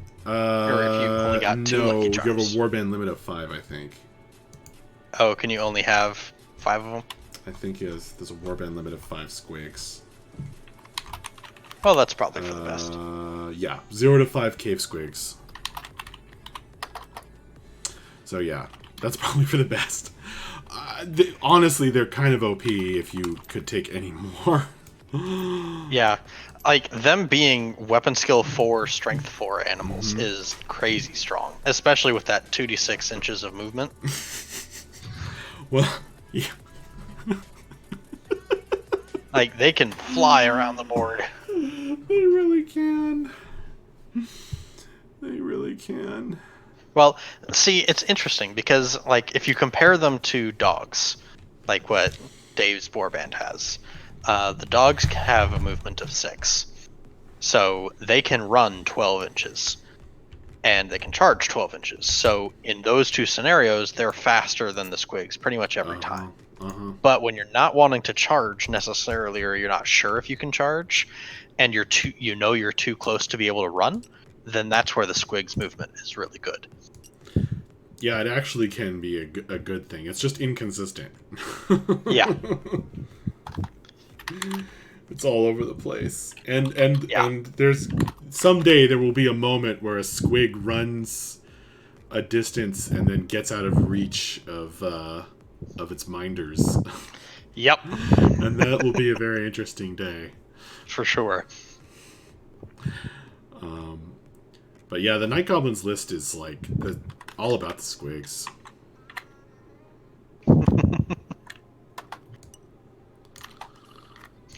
Yeah, the rest of you guys are kind of crap. So I can see that. Yep. It's pretty funny. Like the only thing that's really good about the leader is that he has BS4 and like things that don't come into play until later in the game. Yeah. Also, by the way, the other thing that'll make the Night Goblins versus Dwarves fantastic: hatred. Oh yeah, we hate each other. I don't want to fight Dave's elves, I'll tell you that much. 'Cause goblins yeah. fear elves. They do? Yeah. Yes. That's amazing. Yep. And I never thought I'd see the day when an elf caused fear, but there it is. Yep, goblins fear elves. So. But yeah. So do you hate greenskins? Yes. Dwarves hate greenskins, and night goblins hate dwarves. That's pretty funny. Yep. Of course, fanatics are so out of their skull that they are not affected. But I'm not sure I'm ever going to buy a fanatic unless literally just like 200 gold drops in my lap or something. And I'm like, well, what else am I going to buy? It's a model that has a 1 in 6 chance of killing itself every turn. And to equip it, well, that's if you give it a two-handed, a ball and chain, and to buy him and equip the ball and chain and the mushroom value, it comes out to like 60 gold. Yeah. Well, actually, I'm not sure how much the mushroom value is. The mushroom value, if you ignore the mushroom value, because I mean, fungus farmer. It's how you do that. Yeah. If you ignore that, then it's not quite that extreme. But still, it's a model that has a 1 in 6 chance of killing himself every turn, and I roll terrible. So I am so glad that no one died. I cannot stress this enough. How glad I am that no one died. Welcome to Mordheim. I mean, frick, I have such a small band right now, relatively speaking, that like I don't want to lose anyone. Yeah. Like even the fleas, if I lost one of my fleas, it's not a good thing, especially now they have experience. You now have an understanding of how terrified I was that I'd get killed when I was fighting your Skaven. All it takes is one bad roll. Yep. And honestly, I like these guys, but I definitely like the Clannish and Rat better. Like they've got better weapons, and they're just and they're faster. Yeah. But I wanted to try something different, and these guys have some cool stuff going on. The rat familiar thing is cool. All the plague stuff is cool. Like the plague weapons are neat. Like there's always this chance of rolling a 6 and getting an automatic wound. So no, they're cool. And someday, with a glint in my eye, I dare to dream that I'll get that nice, fancy rat ogre that will fling himself into battle for me. Now, question: can I arm those guys? No. Rat ogre. I wasn't sure. Well, it'll say on it. Because it didn't. If it doesn't say anything, then yes. Because I was gonna say actually, it's no. It'll say what they can be armed with, what list they can be armed with. Ah, fair enough. You're right, because the plague novices have a weapons and armor stat. They can, they can anything from the henchman equipment list, but the rat ogre does not have that. Yeah. He just has fear, stupidity, no XP, and he's a large target. Yes. I don't know if there's anything with stupidity that uses that many weapons. Maybe ogres. The rat ogre is subject to stupidity rules unless within 6 inches of an allied Skaven hero. Mm-hmm. So he needs. So what happens if you get a henchman that gets high enough to become a hero, but you don't have any slots left for heroes? How does that work? I think you just don't. You just roll again. Yeah. Okay. Yeah. It says on the result, the lad's got talent. I'm just a little. I've been trying to find the rule that says you can only have 6 heroes. I haven't been able to find it so far, but I'm sure it's somewhere in the rulebook. Man, I'm mad I lost. I might start rolling like this now. This is a lot more exciting. Maybe I should have gone for all 3 of them, looking for the. That's way more satisfying. The sensor. But I like that. I really do like that Itchy can level up now. Because the buttons are very inconsistent. Sometimes it just kind of flops. Yeah. Mm-hmm. Sometimes it goes flying. Although I did wonder if that was intentional. Maybe. It's intended to put in a random amount of force. It works fine. I'm just... at the beginning of this game, I was like, oh my god, because I failed to do anything with 12 shots. And I was like, oh no, it's going to be one of those games. But then it picked up. To be fair, you were shooting from really far away in all kinds of... Yeah, I was. This also taught me... 12 This taught me about... This did teach me a valuable lesson in that, I thought it would be smart to try and keep my distance and, take a lot of shots. But it occurs to me that that leaves you very vulnerable because you can't be shot if you're in close combat. Yeah. And whereas if you're not in close combat, you're basically open to get shot by everyone who can see you. Well, it's a question of who has ranged pressure. I mean, in every minis war game I've ever played, the question of who has ranged pressure is a key question. Just a really important question that you need to be able to look at the board and figure out. Yeah, generally speaking, ranged weapons, like, especially in this game with how brutal the modifiers for hitting can be, ranged weapons don't get a whole lot of kills in most armies. There are some that specialize in it and do really well with it, like a lot of the elves. But most of the time, ranged weapons are used to define the engagement for like how and when people get into close combat. That's really well put. I mean, that's pretty much what happened. I basically said, "Screw this! We're getting shot. We're getting shot to pieces here. It's time to get in here and dig some blades into some faces." And then I got to engage you in the way that was best for me because I had ranged pressure. You swarmed in and took me out. It might have been smarter for me to try and like spread out more so that you would have to spread out your forces to deal with all of my guys as opposed to like swarming around the few I had around in that area. Because otherwise, I kind of like what Corey does a lot of times and puts his groups into like squads of 3 or 4. So the things that are valuable, especially like one of the most important things to consider when you're outnumbered, especially as heavily as you were in this match, is choke points. And so like you fought, or when you were fighting him, you were fighting him in this area, which is pretty open, and in this area, which is also pretty open. If you had confined yourself to staying like on these 2 bridges and this ramp, he wouldn't have ever been able to fight you with more than 2 guys at a time. That makes sense. And it's hard because he had a lot more. He had more ranged pressure, and so you were kind of forced to engage on his terms to a certain extent.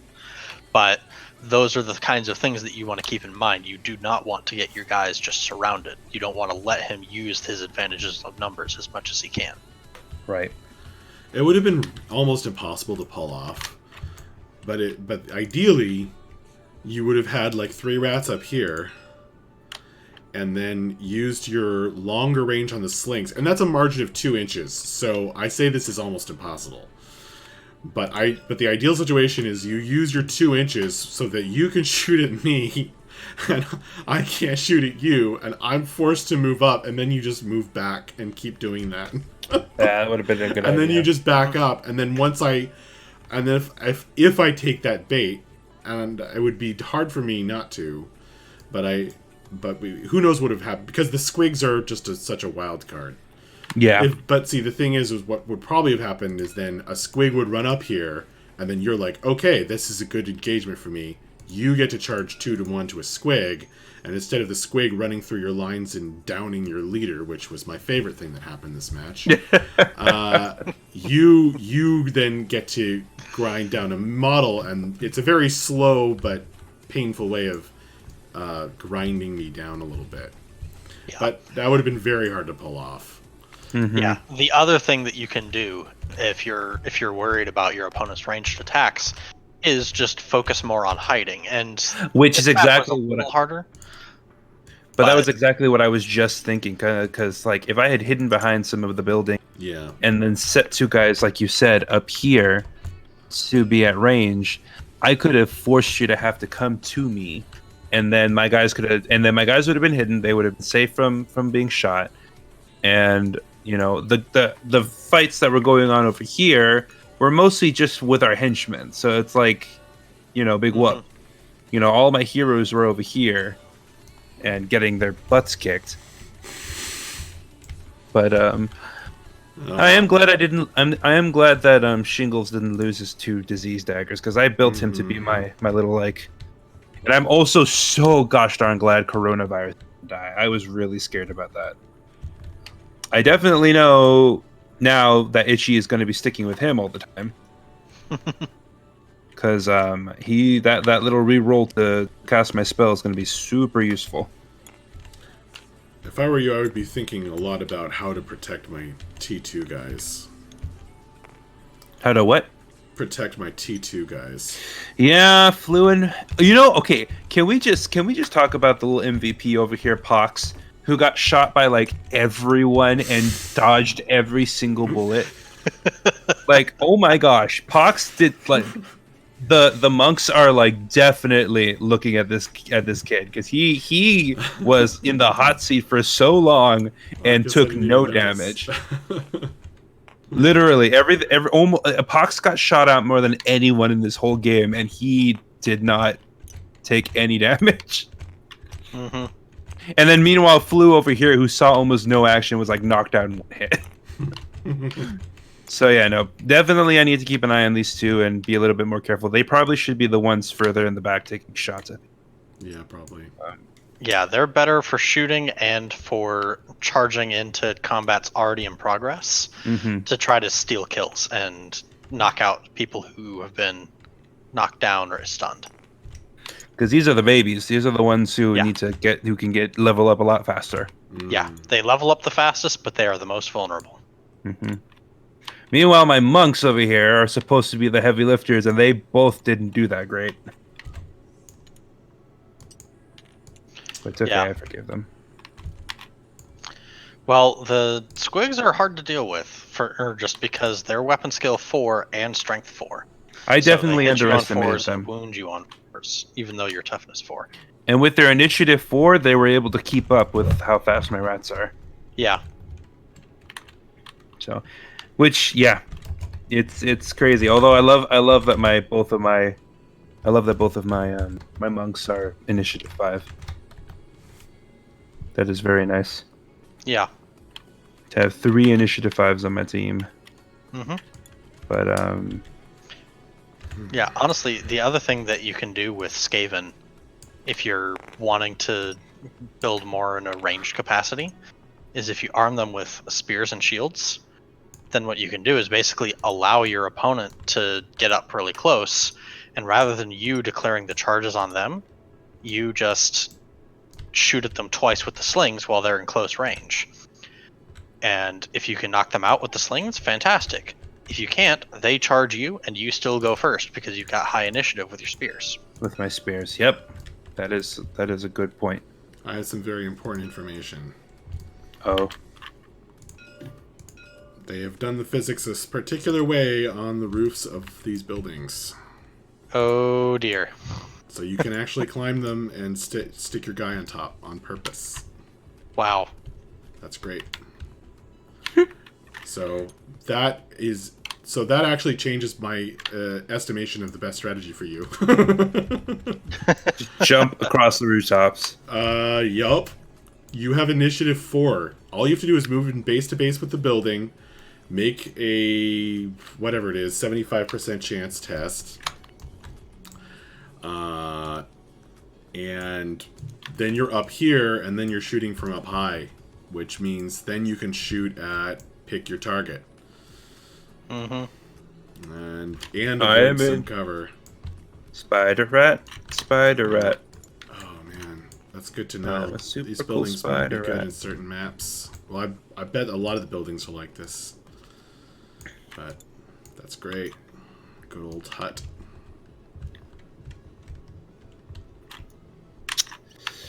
Right, coronavirus. I need you to start pulling your weight with that Black Fury spell, because that was a poor showing tonight. Yeah, if you had gotten it at that moment, that would have been pretty cool. Yeah, you probably would have gotten a kill with him. I'm actually seriously, I'm not sure if I'm gonna, but I'm seriously considering swapping out one of the disease daggers from Shingles to him, so that when he goes into rage mode, he gets 4 hits, and all 4 of them are cause possible disease. Yeah, and also you negate the 6-up save that the dagger gets because you're strength 4. That's right. Having So, said that, I Bubonic mean, is another good candidate for the disease daggers for that same reason. yeah, but he's got my sensor. Sensor is better on lower strength players. Because it balances them out. So when you're hitting someone who's toughness 3, like most of the guys in the game, Mm-hmm. the difference between being strength 5 and strength 6 doesn't matter. You still Okay. need a 2-up to wound. So going from strength 3 to strength 5 is a lot better. That makes more sense. That's a fair point. I might need to do some finagling. Mm-hmm. Of course, it's also important to remember that bonus for that first hit, which might be all you need. Yeah. Then again, the sensor also is a really good candidate for coronavirus, since if he's getting extra attacks, then he gets to use it multiple times.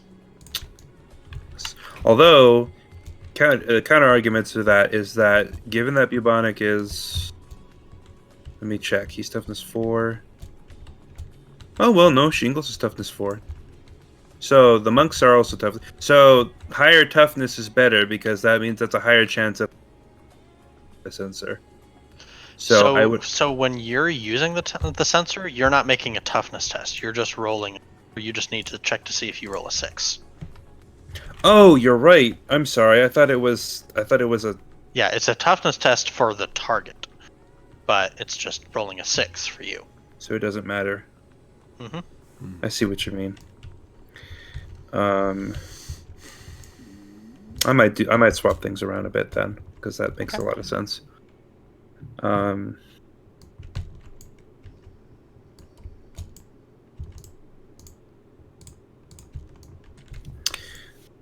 Ooh, I'm gonna have to do some thinking.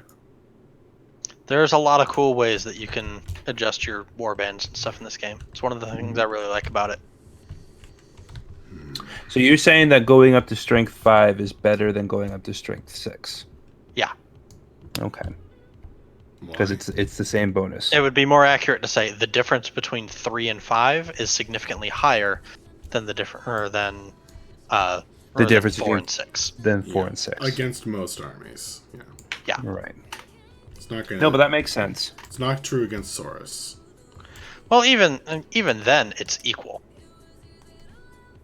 It is. Yeah, because you're going from 5-ups to wound to 3-ups to wound instead of 4-ups to 2-ups.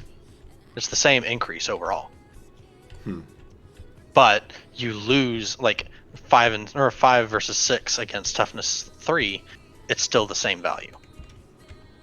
Right. Okay, I get it. So it's tied for against a strength or a toughness 4 target. Yeah. But strength 5 or going 3 to 5 is better than 4 to 6 against a toughness 3 target. Yeah. Yeah, exactly. Yeah.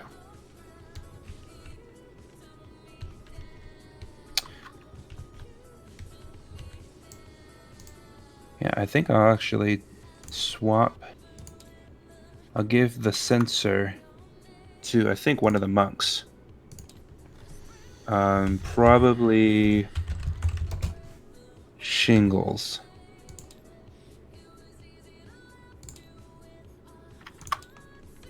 And then I'll take the disease daggers and give them to... Wait, hold on. Let's do this right.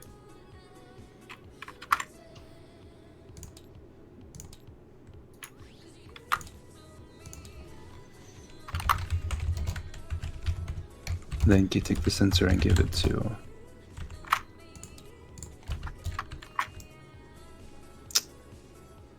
shingles. No, that's wrong. Dang it. Okay. Why don't you like me? Dang it, there you go. I like you. Oh, thanks, Max. All right, there we go. That's what I want. So we've got shingles now has the sensor, and bubonic has the double disease daggers. Cool. Although it might make more sense to give that to... So actually, I'm going to swap it. I'm going to give the double disease daggers to I like Bubonic. this map a lot, but I want to make modifications to it. Yeah. I understand. Like, I really want there to be a path here. Because literally no one is ever going to go here unless they start there. That's true. That's a good point. So I really want there to be a path here, for one thing.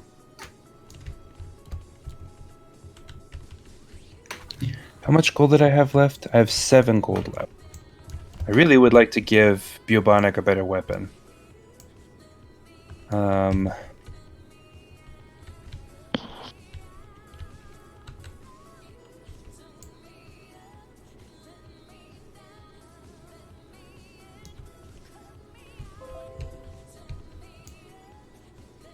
There should be a wood platform in this area.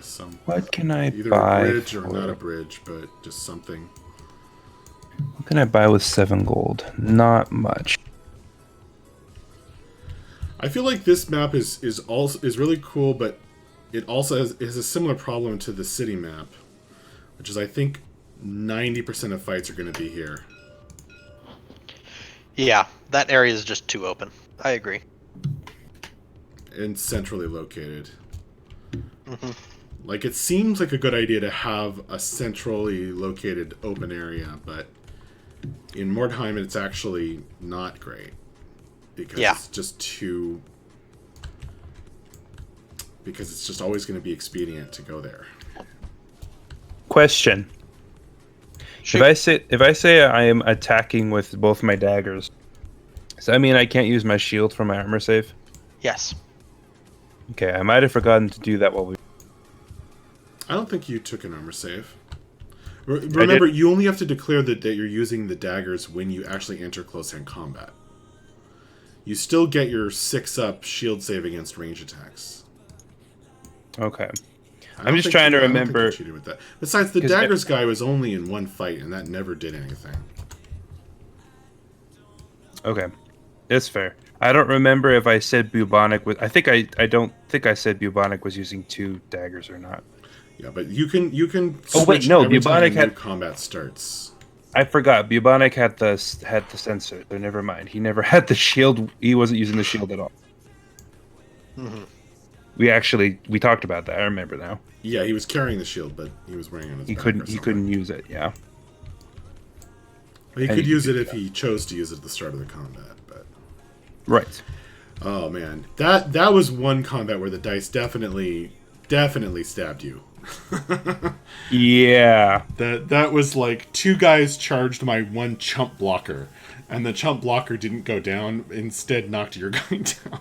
That was similar to what was happening with me and Corey and me and Dave the last like 3 battles. Mm-hmm. That was what was happening, as I would charge with like massive advantages and then fail and then get knocked down. That sucks, dude. That's so frustrating. And you deserved it too, because it was just a chump blocker. Like, that was his purpose, was to die. It is okay. Like a we skank. We will come through. We will come back stronger. Oh yeah. Everybody got an mean, XP. Everybody got I an was gonna XP. say we did come back stronger. We're now warband rating 98. There you go. Oh yeah, I gotta adjust Nice. my warband rating. Oh, my warband rating is gonna change based on whether I buy back my long booger or not. So shingles is sensor, dagger, shield, sling. Sensor, dagger, shield, sling. Okay. Bubonic is now disease, dagger, shield, sling, dagger. Disease, dagger, dagger, shield, sling. Yes. And coronavirus is now double daggers, double disease daggers, daggers, shield, sling.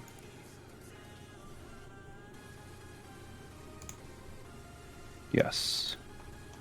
And the only one who has a sensor should be shingles. Okay, I was just making sure I wasn't accidentally duplicating any. I think I am.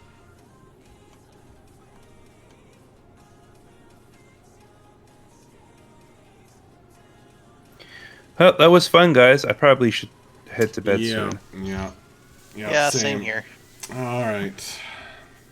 Thanks for playing, y'all. This was really fun. Thank you for making the game. Yeah. Before you close this, let me just save my warband one more time Totally. after I made changes for the millionth time. Yep. Oh, that was a really fun game. Well played. I finally won my second game in the league. Good job. I'm glad that I could. I genuinely am glad that Thank you. But I am looking. yeah. I am looking forward to the first time I get to win. Oh yeah. Oh, have you only had losses so far? No, you've mostly been playing against Corey. You did get a draw against the Dwarves. True, fair enough, but that counts as a loss on both. Yeah. I guess. All right. Got it saved? Yeah, he left. Yes, I'm sorry. Yes, I did. Oh, okay. All right. Good night, stream. Thanks for everybody who came by and followed. Thanks, man with no screen name. You are an awesome dude. Good night. Good night, everybody. Good night, everyone.